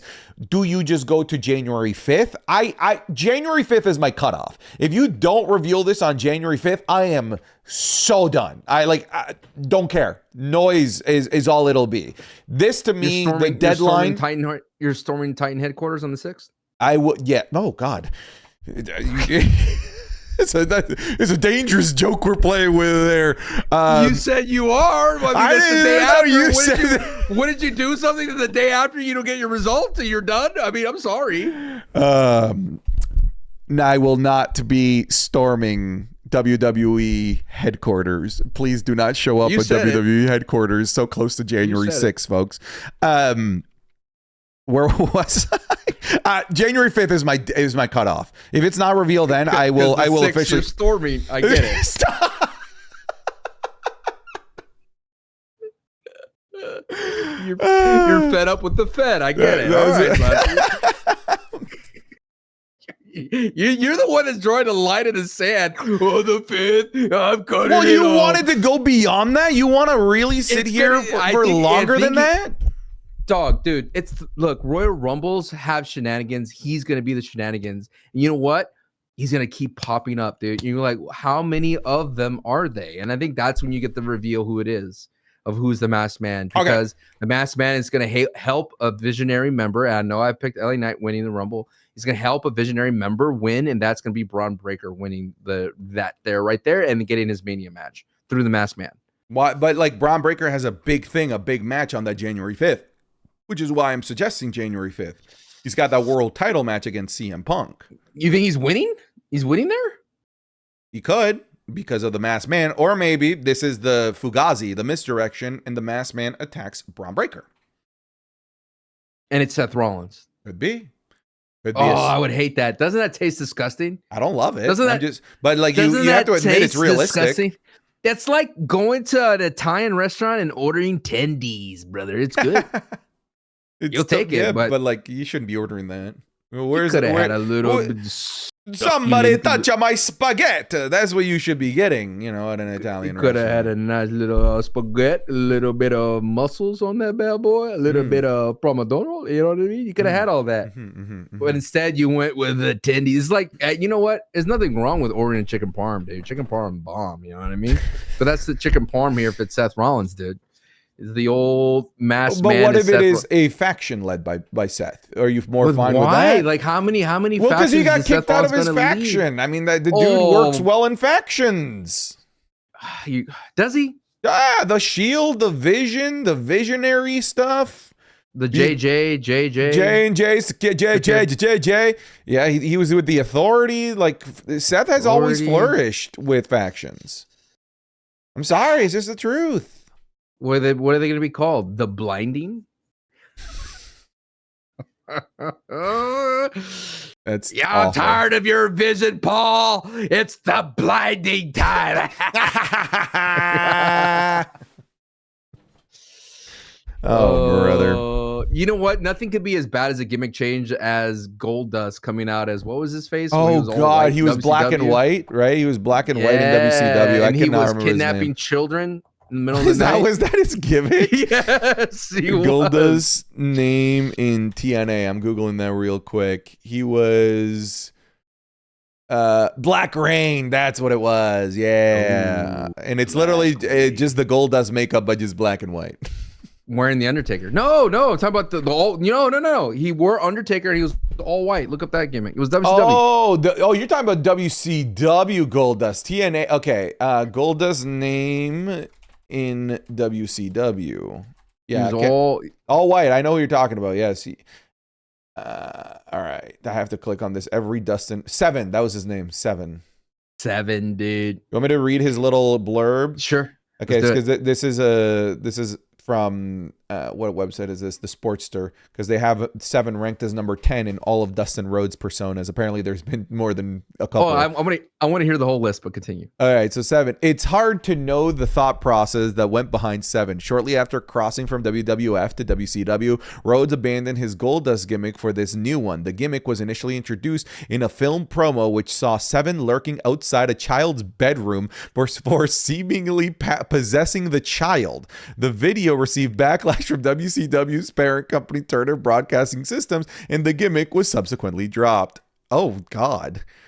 That's terrifying. Yeah, he basically had one promo he entered, and he was like, I don't know why this is stupid. And then he was like, they told me to do it. And then he kind of dropped it right then and there. I mean, WWE's had a couple of those. The Mordecai, the Undertaker clone, but he was in all white instead of all white with the white disappeared. Braids. He looked like from the Matrix. Yeah. All right. So 10 was 7. Number 9 is Black Rain, the one I thought you were talking about from TNA. And number 8 is the artist formerly known as Gold. Oh God, I remember him when he popped out in the Rumble. You remember his? Did you see a picture of him in there? No? Yeah, it's a crazy thing I'm looking at right now. It's like a bodysuit with the bikini over it, and he had Luna with him. I believe. Yep, Luna Vachon. Yep. Yeah. And number 7, American Nightmare, Dustin Rhodes. So they tried it before. Okay. Then there was the Natural, Dustin Rhodes. I love the Natural, underrated gimmick. Number 5, Dustin Rhodes Jr. Number Okay. 4, original Goldust. Ooh, Hollywood starlet Goldust. And number 3, final Goldust. There was a final. I guess that's the one that was with Stardust, like that like that Goldust. Got You know it, what I that mean? Goldie. Yeah. Then number 2 is early 2000s Goldust. That was gold, with no pun intended, with Booker T. All the shenanigans they got up to. That was a lot of fun. And at number 1, Dustin Rhodes from AEW, which I agree with. The half face. Yeah, half face half face. Goldust. Half face Dustin. Yeah. Yeah, man, that's it, man. There you go. 2 lists in one video. 2 lists in one video. I came here to find a partner, but what I really needed was my brother. I'm glad I showed you that match. That was damn good match. It was a damn good match. You know what was a damn good match? The Iron Survivor matches on NXT. Man, the men's and the women's Iron Survivor match. I said this on my stream. These are match types that are, I think, genuinely impossible to screw up in terms of creating like a crazy finish. The last 4 minutes of an Iron Survivor match might be the most stressful 4 minutes to sit through a match because it is just so fast-paced, high octane. The clock is winding down. People are tied and people are scrambling for one more pin. This is a match stipulation that, like, I hope never is touched by the main roster, because I know the main roster will find a way to screw it up in some way, shape, or form. It'll be terrible, and Triple H will say, "See, you wanted a good match. Here's Brock Lesnar." That's what I would expect WWE to do for Brock. Get like 10 points. Yeah, Brock Lesnar would just go in and literally get 30 points, and nobody gets anything. And a triple double. Yeah, Brock Lesnar he goes full Steph Curry. Who's the triple double machine nowadays? Nikola Jokic out there. No, there's also Russell Westbrook. Actually, no, Russell Westbrook is the OG triple double. No, Russell Westbrook is Mr. Triple Double. What are we talking about here? It's Russell Westbrook. You said who's the current one, not the original one. You idiot. You think Luka's more of a triple double machine than look at the stats. All right, most. I mean, how many you want to do? The last 3 seasons or just this year? Sure. All right, who has the most triple doubles in the NBA? You're saying it's the joke. You're saying it's the Joker. And I'm saying it's Jokic. Right? Yeah, since 2023. Sure. Okay. All right. According to the Google AI, it's giving me Russell Westbrook. It's saying since the 2000s, but okay, I accidentally put 2002. All right. Since the start of the 2023-2024 season, Nikola Jokic has the most triple doubles in the NBA, leading with a combined 59 throughout the end of the 2024-2025 season, with the Mantis Sabonis and Luka Doncic having a high count in 2023 and 2024. So I was right, as I always am. It's all right. It's okay. It's okay to be wrong. The Joker is the same equivalent as Gunther. It is. He's the Gunther of the NBA. He really is the Gunther of the NBA. It's like, wow, great layup. Great. Another layup from Jokic. The joke is the Joker just cares about horse racing. He doesn't give a damn. He doesn't give a damn about the NBA. Dude, it's like to a degree wholesome, but he's just like, we made the playoffs. I have to keep playing. We have a parade I have to show up to. I just want to go race my horses. Did you see like the side-by-side picture of him winning the NBA title and his horse winning the horse race? No. He's no-selling the NBA title, and with the horse, he's just bawling his eyes out in happiness. It's gonna be me on the thumbnail, dude. I don't care about anything else. I could have a Fortnite skin, an icon skin, no selling it, but me being on this the thumbnail, that'll be the big moment. This will be the moment. That'll be the genesis of McGillicuddy. Iron Survivor. Would you be down to create a main roster Iron Survivor who would generate the most buzz for an Iron Survivor match? Can I say something quickly about Deadline? My only thing about Iron Survivor is that the ending is at the end. Does that make sense? wait, let me break it down a little bit more. Let me unpack it. The ending is at the end. Like, I know the last 10 seconds a winner would be held. Like, it will happen, at least in these ones currently. Yes. Like, I felt like, they're building up for the last 10 seconds. Yeah. Versus like a clear-cut winner or like someone holding on to the lead type of situation. Like, it just feels like the climax. I wish there was a way to make it feel like like that's what makes wrestling cool is like the ending could be at any moment, right? Mhm. But when it gets down to Iron Survivor, you know the ending's the last 10 to 5 seconds. Yeah. Does that make sense? I like it though. I like that there is like, okay, it's gonna end at this point. No ifs, ands, or buts. How does it end is where I'm like sitting here on the edge of my seat. I agree, but I think the booking shouldn't be where it ends at that point. I'm down with it having a time limit, but don't let it be the last, like the ending victory moment be the last 10 seconds. Sure, they both matches they did that this year. They don't Right. always do that, No? because sometimes they do tell like an awesome story, like Trick Williams being down like 3 pinfalls in the last 3 minutes, and he's just scrambling to find the pinfalls. And yes, he gets the final pinfall to win at the very end. But there's your story, right? You got the scramble of this guy that like, oh my God, this might be my last opportunity, making a LeBron James comeback. Greatest comeback in sports, man. Trick Williams, Iron Survivor. Watch it. Greatest comeback in sports. Better than LeBron James in 2016 against the Golden State Warriors. Better than the Dodgers making a comeback against the Blue Jays? That wasn't the comeback. That was like a tied series the entire time. That was neck and neck. LeBron James was actually down. He had to go to Golden State and win to keep the season alive. He had to block Iguodala. That's an actual comeback. Dodgers and Jays, that was just like head-to-head, 50-50, toss a coin. There was no one ever ahead in that series. That was a freaking good series. I still have not the ball recovered. wedged into the wall. Bullshit. I cannot believe that happened. Dude, the gods wanted us to lose. The gods of Olympus, you know, it's somewhere Hades is like, yeah, I'm going to hold on to that ball here. I'm going to wedge this bad boy. It's not going to work for me, brother. Underneath is like the shadow hand holding it down.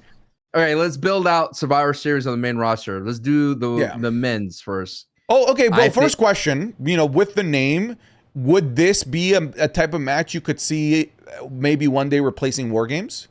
Survivor Series Iron Survivor?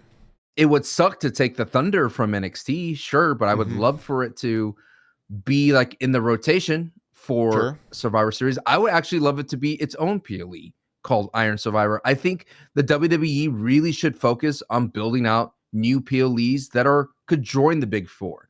I know they tried with WrestlePalooza. I think their first foray into that failed miserably. So I think if they create an Iron Survivor PLE on its own, they could have 2 matches for men and women, and then just like NXT, I think that'd be a lot better than replacing Survivor Series, because again, the best Survivor Series gimmick that's worked the test of time is the 5v5 elimination. Why mess up the formula? The formula worked so well for them for years and years. No, I'm with you. And we could be looking at a scenario where it's like, okay, this year, main roster gets Iron Survivor and NXT gets War Games, because NXT has done some great War Games matches. We could go snip, snap, back and forth like that. You know what it does to man when you go back and forth?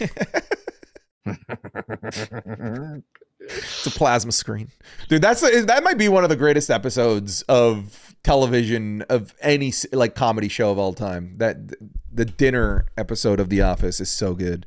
Snip, snap, snip, snap, snip, snap. Iron Survivor men's. Okay, let's throw in Penta's in. Yeah, oh yeah, Penta. No questions asked. You got to absolutely have a Penta in Iron Survivor.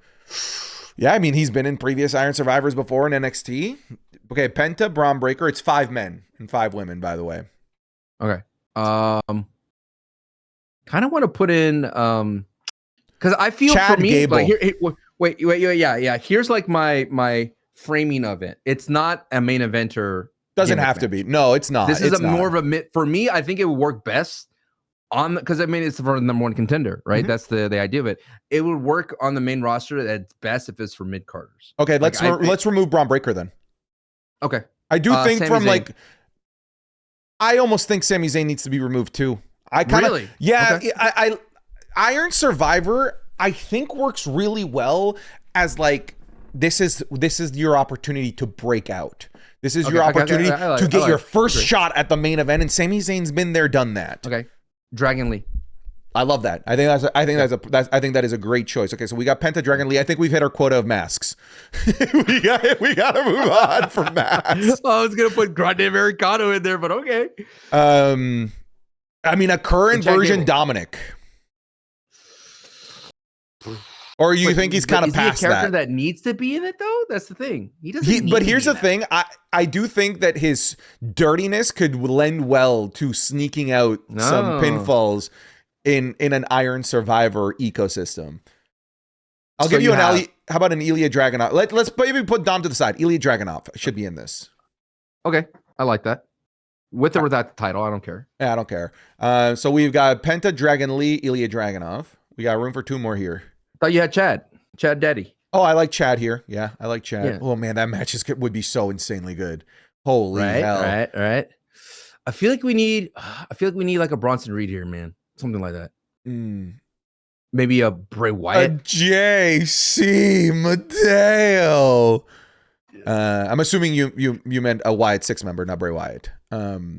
Yes, I did. Which Uncle one? Howdy. An Uncle Howdy. When are you gonna wrestle? When are you gonna wrestle, Uncle Howdy? Dude, you know how goofy it would look to have Uncle Howdy in the lit up penalty box? He will never be in it. First off, he never. You don't think he'd get pinned in Iron Survivor? I'm surprised. what's her name? Kendall Gray. Kendall. I'm surprised Kendall Gray got pinned so many times in that match and still won. They should have a pin to it removes a pin ratio. Yeah, snip snap snip. KD ratio, dude.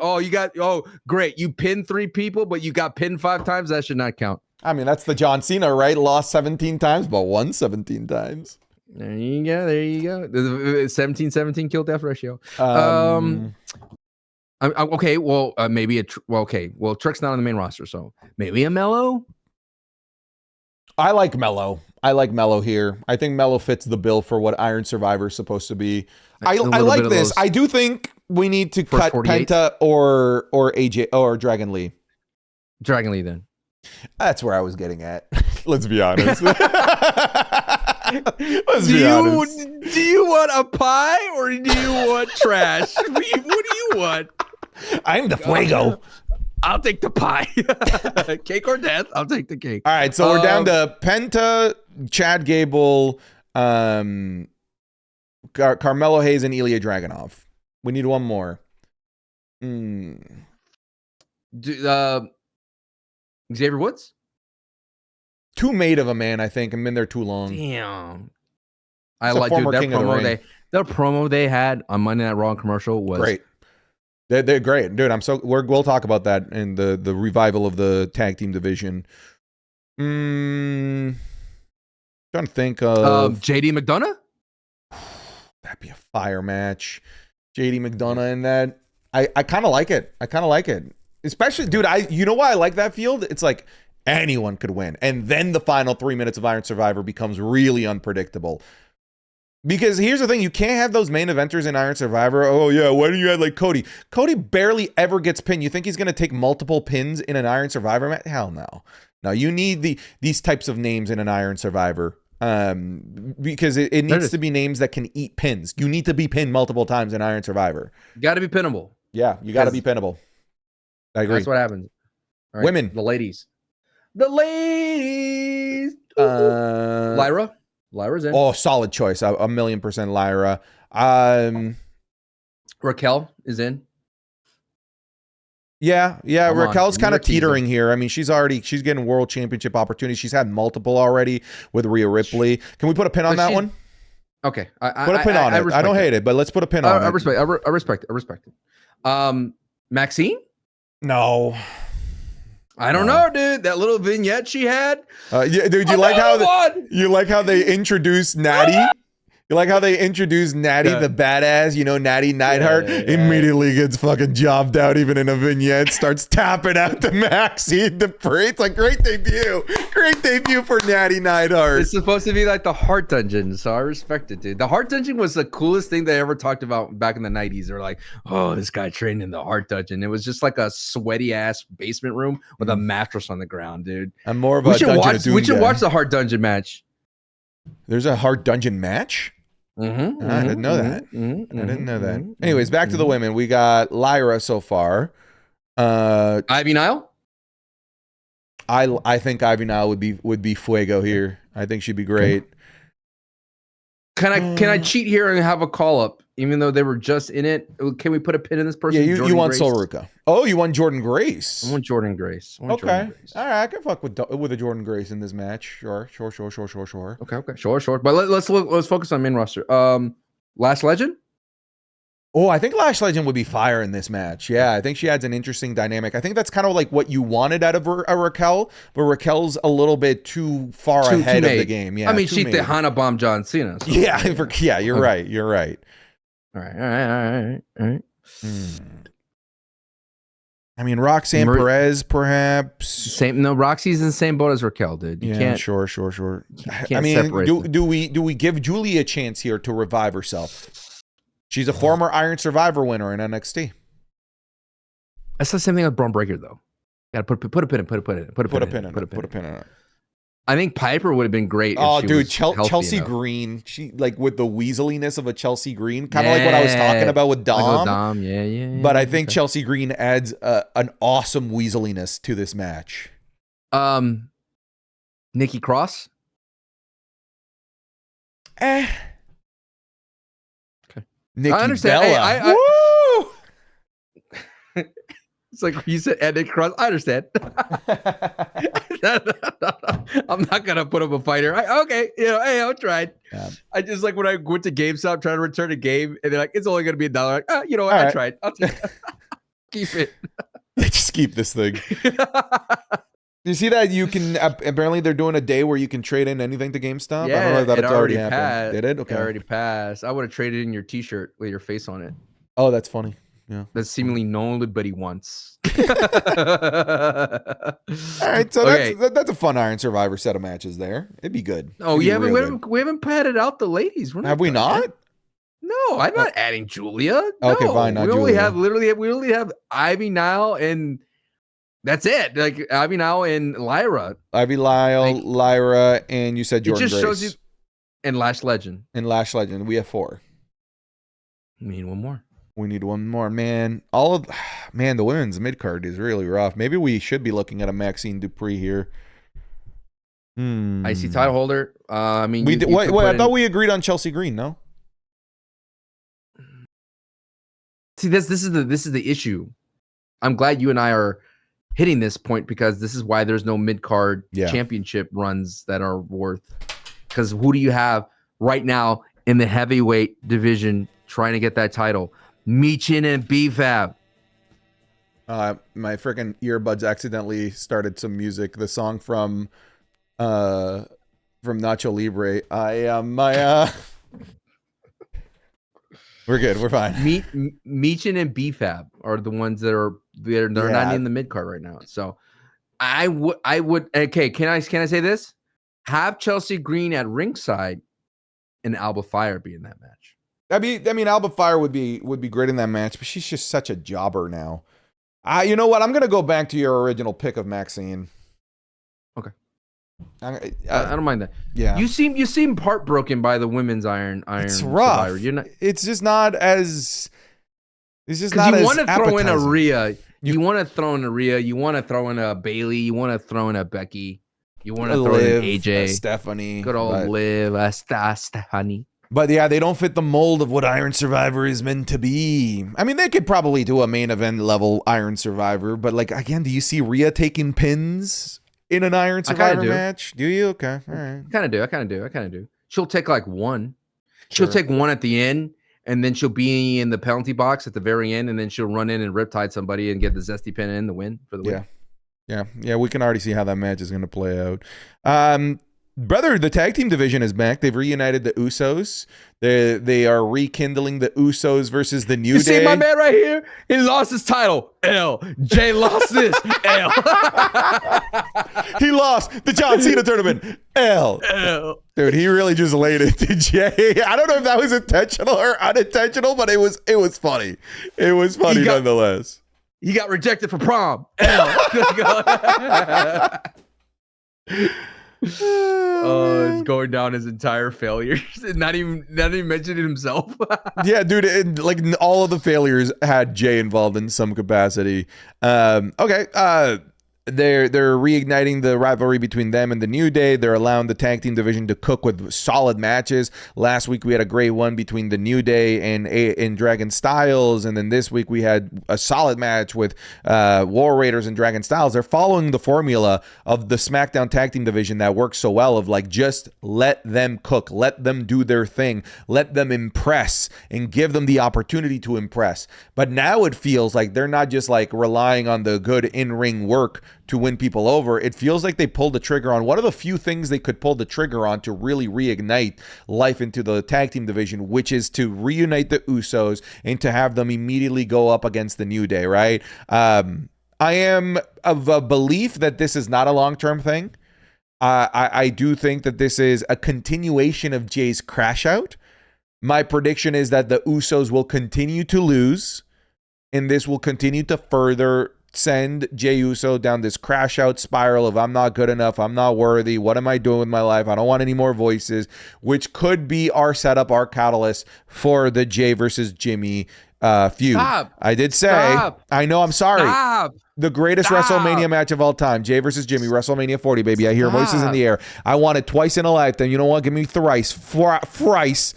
I'll take it as many times as they could possibly give it to me. But for those that thought, oh my goodness, that you're gonna have Jay turning on Jimmy, the way to make that land is to have them properly reunite, like actually reunite as the Usos, not just as members of Roman's team for War Games. Now they're together. I see the actual heel turn happening, and yeah, brother, 4 letters, 1 word, crap. It's gonna be crap again if they end up having a match. I really do believe though that is where it's heading. I think though it is a bummer that the Usos are not there forever though. And I'm not a part of that as well. That camp of like Jey Uso as a single star is over. That's kind of crazy to say, just because he's taking a pit stop to further to boost the crash of himself. Does that make sense? Like we all have said this so many times, Santi.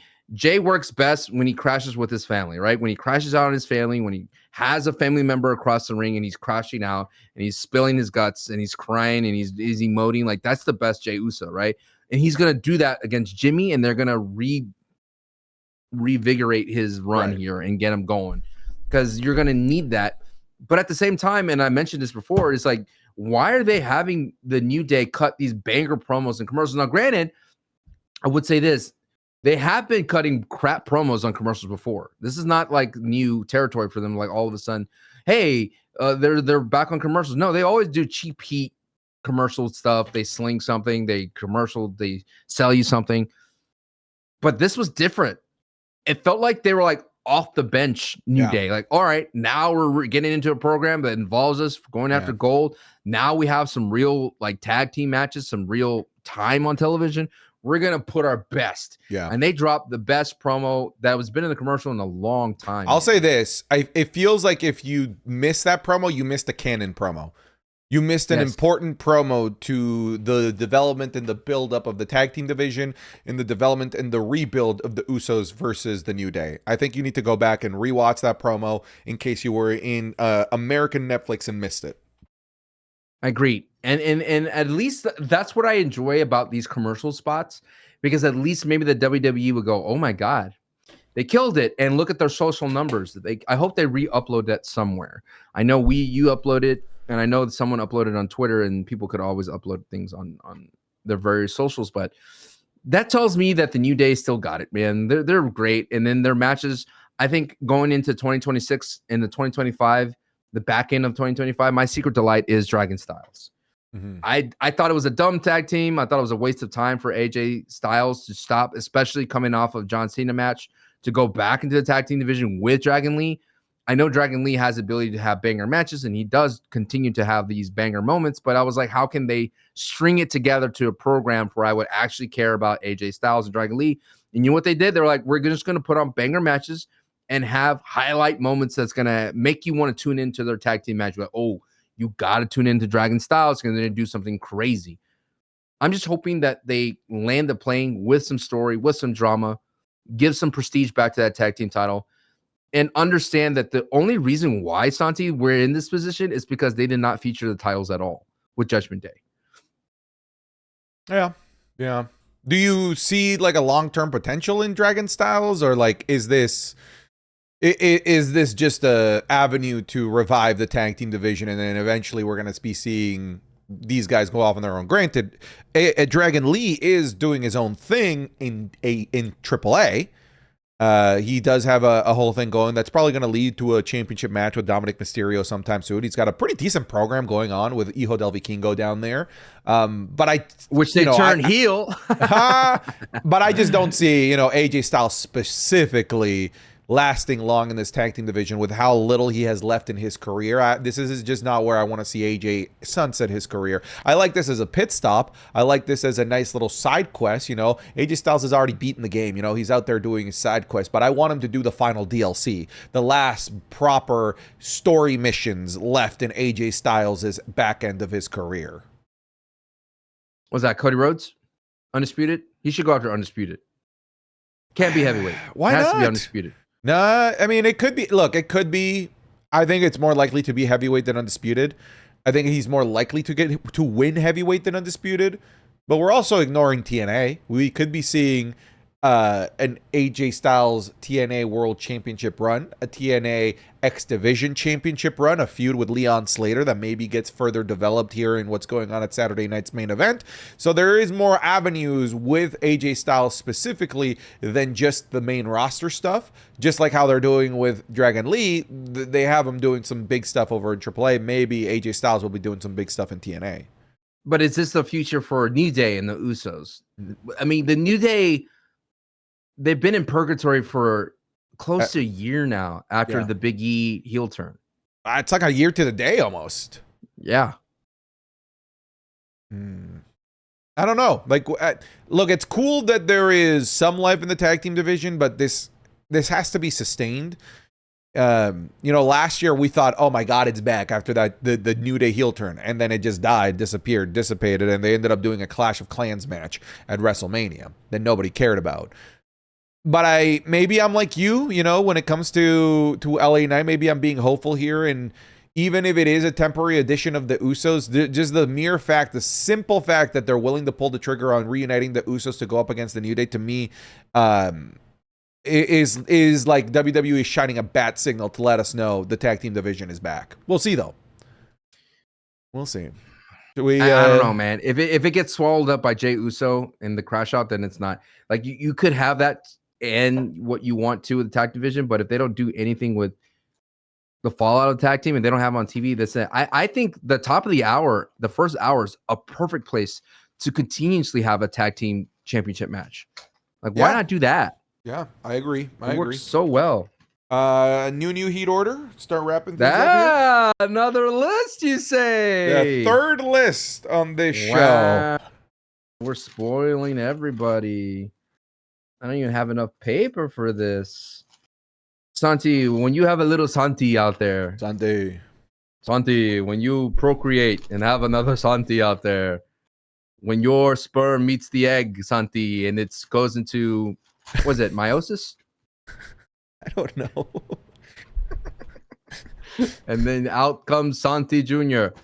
Invest in paper, okay? Your kids are going to waste all your computer paper, and they're going to draw little squiblets, and they're going to go, woo, and then toss it, and you're like, well, there goes that paper. That's what's going to happen, okay? You learn from Daddy Sancho, dude. And if you ever need advice about how to raise a kid, ChatGPT it. Don't ask me. All right, here we go. I'm just going to create a whole little thing here. New heat order for those. Don't leave, you sons of bitches. Don't leave. Don't leave. I see you putting down your headset and about to get off the treadmill. You stay on the treadmill. You know what I mean? That's my cue to leave. New heat order is the buzz, is the excitement that we have for wrestlers going into the new week based on the performances. And you have to be on TV. It's not necessarily the best, but it's all about who creates the buzz. Number one, John Cena, correct? He wasn't on TV. Doesn't need to be. They had like 8 segments of John Cena on TV. Yeah, go ahead. Yeah, John Cena. It's going to be John Cena until he retires. Yeah, it's gonna be John. Isn't it crazy that John Cena? This again, I've said this before. He can be annoying in interviews, but him going like, "No one will remember me after the 2 weeks it's over." I'm like, John, brother, what are you doing? Like, why are you acting like So doom and gloom. It's so dooming? Like, oh no, boy, hey, once my match is over, that's it. I'm just a fart in the wind. Number 1, John Cena. Number 2, Gunther. Yeah, Gunther. Solid promo. I just wish John was there. I'll give 2, 3 to LA Knight. Yeah. Yeah, may not be the greatest buzz, but it's buzz. Thanks for the bone. Yeah. I don't know if this is an old list, but the new list is in the corner. And there's no lights here, so screw you. Number 4. I've been mourning. He's still in Number mourning. 4. Can I give some love to I want to put Raquel on this list somewhere. Yeah, no, Raquel will be on this list for sure. I'm with you there. Thank you. Any love for Jade at all with what she's doing? Jade Cargill? Yeah, just mid-card squashing mid-carders? Dude, it's not even mid-card. It's like lower mid-carders. It's like below if she were to mid-carders. squash jobbers, I'd be much more excited about that. Yeah. Okay. Okay, I like Raquel here. Liv Morgan? She didn't really do a heck of a whole lot. She was a valet for Roxy out there. I mean, Roxy's the one that won the match. That was a good little pop rock. Any love for Nikki Bella? No. Rhea Ripley, Io Sky, Asuka. How about Logan Paul? Ooh, he's so humble. Yes, I like that pick. Didn't I tell you he's slotting in very nicely? His backstage segment was great, right? Yeah, I liked it. I think he is fitting in nicely. I like him being a little goon. Like, we gotta go ahead and take care of him, right? That type of stuff. He's like the like goofy hyena in the not in Dragon exactly. Ball, in the Lion King. Yeah. I like how he's like, we're gonna take care of him, right? And Braun Breaker Bronson, you're like, we'll take care of him. He's like, all right, let's move on. All right, number 5. I'm kind of down. I mean, Braun Breaker, you didn't like his promo. It was too samey to MJF's promo. Yeah, and it was. I didn't think it was great, but because I still think he's probably on this list. You're a little fiance Mo, where you get a little tender love when you go, my wife. So I get it. You're defending the wifage. I get it. But he's on the list somewhere. Any love for the New Day? I'm gonna give flowers to New Day here. Yeah, I mean the Usos and the New Day I would put on this list. Okay, I put New Day first then. I disagree. I'd put the Usos first. Their reunion I think is a bigger deal. They already reunited there before. I know, but this is like a reunion to the tag team division. It's different. It doesn't feel like, we're just coming together to just take on these big villains, and then we're really just still single stars and come out separately. This felt like we had the Usos back. The Uso, Chavo. Yeah, we can't see shit. I know. So part of the list is New Day, 5 Usos, 4 Logan, 3 LA Knight, 2 Gunther, 1 John Cena. Number 7. I'm down to put like Raquel here. I got somebody before Raquel. That Solo Sikoa promo was the best promo of his career.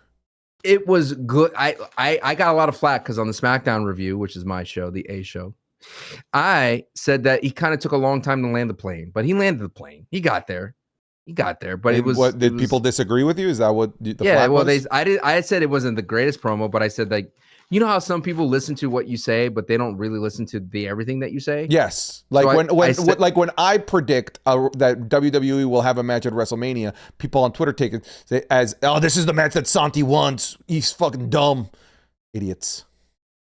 That's what I'm saying. I said he had a great ending, but it wasn't a great promo. Like he kind of repeated himself 2 or 3 times as if he was stalling for time. Yeah, you're an idiot. You're wrong. That's what they say, right? That's what they say. That's what they say. Some guy goes, I normally and I'm not calling you out because I'm hating on you, but I just find it interesting that my opinion on Solo Sikoa brought this person on lurking. Like, I just watch and lurk for the longest time, but I got to stand up for Solo when I've been the guy that always stands up for Solo Sikoa. You know what I mean? All right. I mean, your opinion aside, it's very clear that people are very high on it. Yes, I saw number 7, but my opinion does matter. Okay. Okay. I didn't say it didn't. You said my opinion aside. Don't put me on a side. I'm not some mashed potatoes. I'm not some mac and cheese, brother. I am the main course. Mac you know and cheese is capable of being a main course. I want to clarify that. I cannot look. Once you hit a certain age, you can't have mac and cheese as the main course. I disagree. No, dude. You order a whole mac and cheese. I literally did like a week ago. Damn, you must have smelly farts. Dude. Yeah, a week ago I had the lobster mac and cheese in San Diego. So is it well then why is it the lobster the main course and then mac and cheese is just you just put the side dish inside the main dish inside of the side dish? Oh, I mean, you can't put a main dish inside of a side dish. Then that's not really a side dish. That's a main dish. That's like having like turtle soup and saying, oh well, no, the soup is the side and the turtle is the main. That's stupid. The turtle is the main.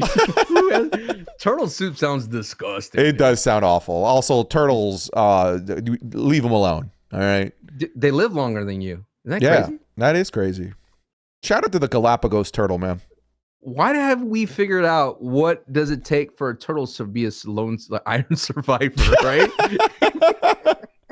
Turtle coming in the last 3 minutes. That is basically what happened in, the turtle versus the hare story. He just iron survivor at the very end, makes the Trick Williams like comeback. Hey, LA Knight's the turtle. Number 8, Raquel. Please put Raquel here. Thank you. Yeah. She called little Stephanie a chiquita. And then a perra. That's crazy that she pulled out perra in Spanish. Because it means bitch, but it hits harder in Spanish. It definitely is a lot more insulting to call somebody a perra than it is to call somebody a bitch in English. All right, we have 9 and 10 open, sir. 9. Any love for Maxine Dupree? I mean, these vignettes. Okay, look, 10, Masked Man. Okay, Masked Man. And then Maxine Dupree? I'll put Maxine Dupree here. Yeah, right. There really wasn't too much to go off of here this week. Another one. No love for Cody appearing in Drew McIntyre's truck. Oh yeah, I forgot about that. Nah, it's kind of silly. It's interesting enough. I didn't go to that show. It was in Austin. I didn't go. Should have gone, man. No, why? You wanted to watch LA Knight lose. To watch LA Knight lose. Apparently, the dark match had Rusev and Stephanie and Raquel. That would have been pretty cool to see. That's a crazy triple threat match. No. Wow. That was his whole thing. Hey man, it's decay. But no, I'm glad I'm glad I didn't go though. It was cold. It was rainy. I watched it from here. I was able to, document my sadness here, capture it, upload it. I posted it on X. I'm like, tap out, tap out. But dude, it's just the cost. I don't know the card. Dude. You only have one match going into, like, how can I justify spending hundreds of dollars based on LA Knight and Gunther? I'm with you. Right? Yeah. It's tough. Yeah. Like, you can buy on LA John Cena versus Gunther, or John Cena's last match. You got in before that because that's what I wanted to see. But then you got little bonus. Yeah. I'm pumped that I ended up buying that ticket, and that the card developed the way that it did. All right. See, with these glasses, it looks like you have long hair when you lean back. I'm like, maybe you should grow out the hair, dude. You think I should? My hair doesn't grow down though; it grows into like an afro. Mine did too, and I kept going. You gotta trust the system. You gotta trust the system. Oh, here's the list. Number 10, Masked Man. Number 9, Maxine. Number 8, Raquel. Number 7, Solo Sikoa. Number 6, Solo Sikoa. Number 6, New Day. Number 5, Usos. Number 4, Logan Paul. Number 3, LA Knight. Number 2, Gunther. Number 1, John Cena. Shout outs to Mark Nash. His introduction to the last time is not time now's tournament, that final. that announcing call was so good, dude. It He was got very me good. so hyped. That was his boxing persona that came out there and just nailed it. Agreed. All right, folks, thank you so much for listening to this episode of the Wrestling is Cool podcast. A special thank you goes out to our $15 patrons. They are the producers of the show. One of their perks is that they get their names read out here as producers in the credits.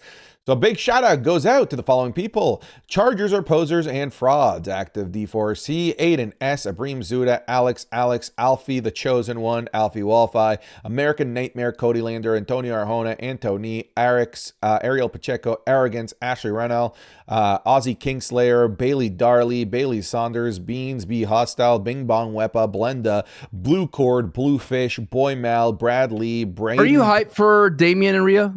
No. I didn't get your temperature on that. Okay. God, no, not in the slightest. Braden Primo, Brady Keaton, Brody Cyphers, Brian Gallardo, Cameron Warren, Cameron Talks WWE, Carlos Gonzalez, CB, Chad, Chris Butner Lucas, Christian Anderson, Christian GQ316, Chucky Gonzalez, Clay, Colby Mayo, Cool Whip Tim, Corey King, Dalton Dunbar, Dan Schuberth, Deck Girl, Derek Barnhard, Breaking Digi316, 44. D Lopez. Sorry. Digi 16. 44-year-old Philip Rivers has signed with the Colts practice squad. Dude, that's your boy. I know. Yeah, that's your boy. Good for him. But no. By the way, Chargers defeating reigning Super Bowl champions in overtime. You're welcome. We needed that. You're welcome. Thank you. Don't worry. We'll be kicking your ass in a couple of weeks. Don't you worry. Just like we did with the Eagles. Dominic DeCoco. Oh, you want to do a bet? How much? 10 gifted? 10 gifted it is. 10 gifted it is. Just straight up, who wins? I take Chargers, you take Cowboys. All right. Do you want to do a watch party? Or is that too personal? No, I'm traveling. I'm in Colombia. Yeah, so I won't be around. Egg Toast, El Hijo del Dr. Jelly Roll Jr., El Hijo de un Gringo, El Juan de Americano, El Joshi, Eric Ruiz, Romero, Isage. Who could possibly have it better than us? Nobody. Finley Daniels, 5-Knuckle RKO, Fletcher Welple, FMFCMA, Freezer, Garrett Woods, Gadolf Schittler, Gilbert Teens, Governor, GXA Man, Heath Robertson, Hay Shakes, Ian McNugget, I'm Ron Strowman. Issa says, I'm going to be Santi's best man. It should have been me to marry Santi. It's Mista, it's Astro Kid, Jack Ghibli, Jack Harris, Jackson, Jacob Mueller, Jacob Saffel, Jared Hernandez, Jason Flynn, Jason Vane, Javier Rodriguez, Jax Teller, Jay is Cal, Javian McDuffie, JC Worley, Jelly Goose Lesnar Roll, Jelly Roll Shooting Star Press on the Blue Jays, Jeremiah Finley, Jeremiah Kelly, Jay Caillou, Crash Out, Jay Uso, Joe Exotic, shout out to Joe Exotic, Joe Velez, Joey Romick, the Tiger King, man. Jonathan Cox, Johnny Moore. What? Is Joe Exotic dead? No, but that's just he's our patron. Oh, okay. Clearly he's not dead. Duh. Johnny Owens, Jordan Lynch, Josh Norfleet, Joshua Kane, Juan Vega, Julian Asarfi, Justin Brooks, Justin Perkins, just in case. Why are there two people with just in case? Anyways, Kyrie, Caleb Martin, Kevin Bega, Kuwaiti Rick Boogs, LA Knight, winning the Rumble. If I'm wrong, stone me. Jesus. Stone brother. Izzy had a match with Bailey, like a little thing. Yeah, that's cool. I saw that. That's so cool, dude. Time is a full circle, brother. Dude, they gotta have a match in WWE. I mean, we'll see if she makes it to WWE. She's still very young. Isn't she like 18? She's 18, dude. Yeah. It's crazy how time is flying for us. I remember her being. I remember her. Was Sasha Banks making her cry? Yeah. Liam, Lil Shifu, Luis Jimenez, Majed, Malachi Blackwell, Mark Marnie YCSM, Mass Man equals just in case. Okay, is there a meme here I'm not seeing? Just in case. Yeah, just in case you're stupid. Matthew Oberg, Matthew Watkins, Mossy, Mayhem Matthew, Meredith Lee, Michael Paz, Michael Trevino, Michael Vera, Miguel Paredes, Minoru Suzuki is goated, Muhammad H. Ahmed, Muhammad Albanai, name the time and I will take your thumbnail, perra. Kel, that you? Yeah, Nathan Tully, Nick Bushkis, Nahilos, NyQuil Pad, Obi Nobi, Oil of Now, Santi, Old American, Oliver Hammonds, Oscar Ruiz, Papa By the way, Bear, this 26. poster's ass. Look at this poster. Weak. It's the Rumble poster. Yeah. Pat R, Pat Mickmark, Brody, Prince Vegeta, Puppet Spanker Johnson, Reaper God, Rick Mar, 1R, Ricky Dutcher, Royce Ruffo, Ruben Sanchez, Ryan Spradley, Riley Salguero. Sancho doesn't get a safe space or the thumbnail. Sancho's empty stool said, Bing Bana Wepa bye bye. Okay. Santi doesn't deserve Sancho. Santi eats Sancho the long way. Santi, fag black old bitch, Zap. Santi custom games. Santi's future husband, Gibby Fresh. Sauce God. Saudi Rick Boogs, Savage Field, Scott Linden, Shaggy WWE, Shane, Shitstain Nakamura, Sir Nightmare, Super Malachi Galaxy. Thank God for the Wrestling is Cool podcast. Thank God for Dirty Dom, the Vanilla Joe Rilla, the LA Knight Mega Glazer, Jacob Kufis, the Final Boss, Bloodline Rules, Theo Perdios, Tim Higgins, Toasty Says Sorry, Tom Lehman, Trent Head, Trevor Harder, Two Slap Cupid, Tycho, Tyler Logan, Tyler McGarry, Unknown Zero, Vacant going over LA Knight, Vegan Penguin, Venom, Verzo, Voidsy, Wade, Juan Pablo the Third, the Third again. Am I reading that right? Okay. White Mexican, William Newton, Zach's Mira, Your Girl's Side, Zach Griffin, Zach Butcher, Zacurious Cox, Zay2K, Need Santi to Oil Up, Zeke Love, Zergzito, and Just In Case. All right, I'm missing the meme. All right, everybody. Thank you so much for listening to this episode of the Wrestling is Cool podcast. Stupid. Take care and be wonderful people. Goodbye, everybody.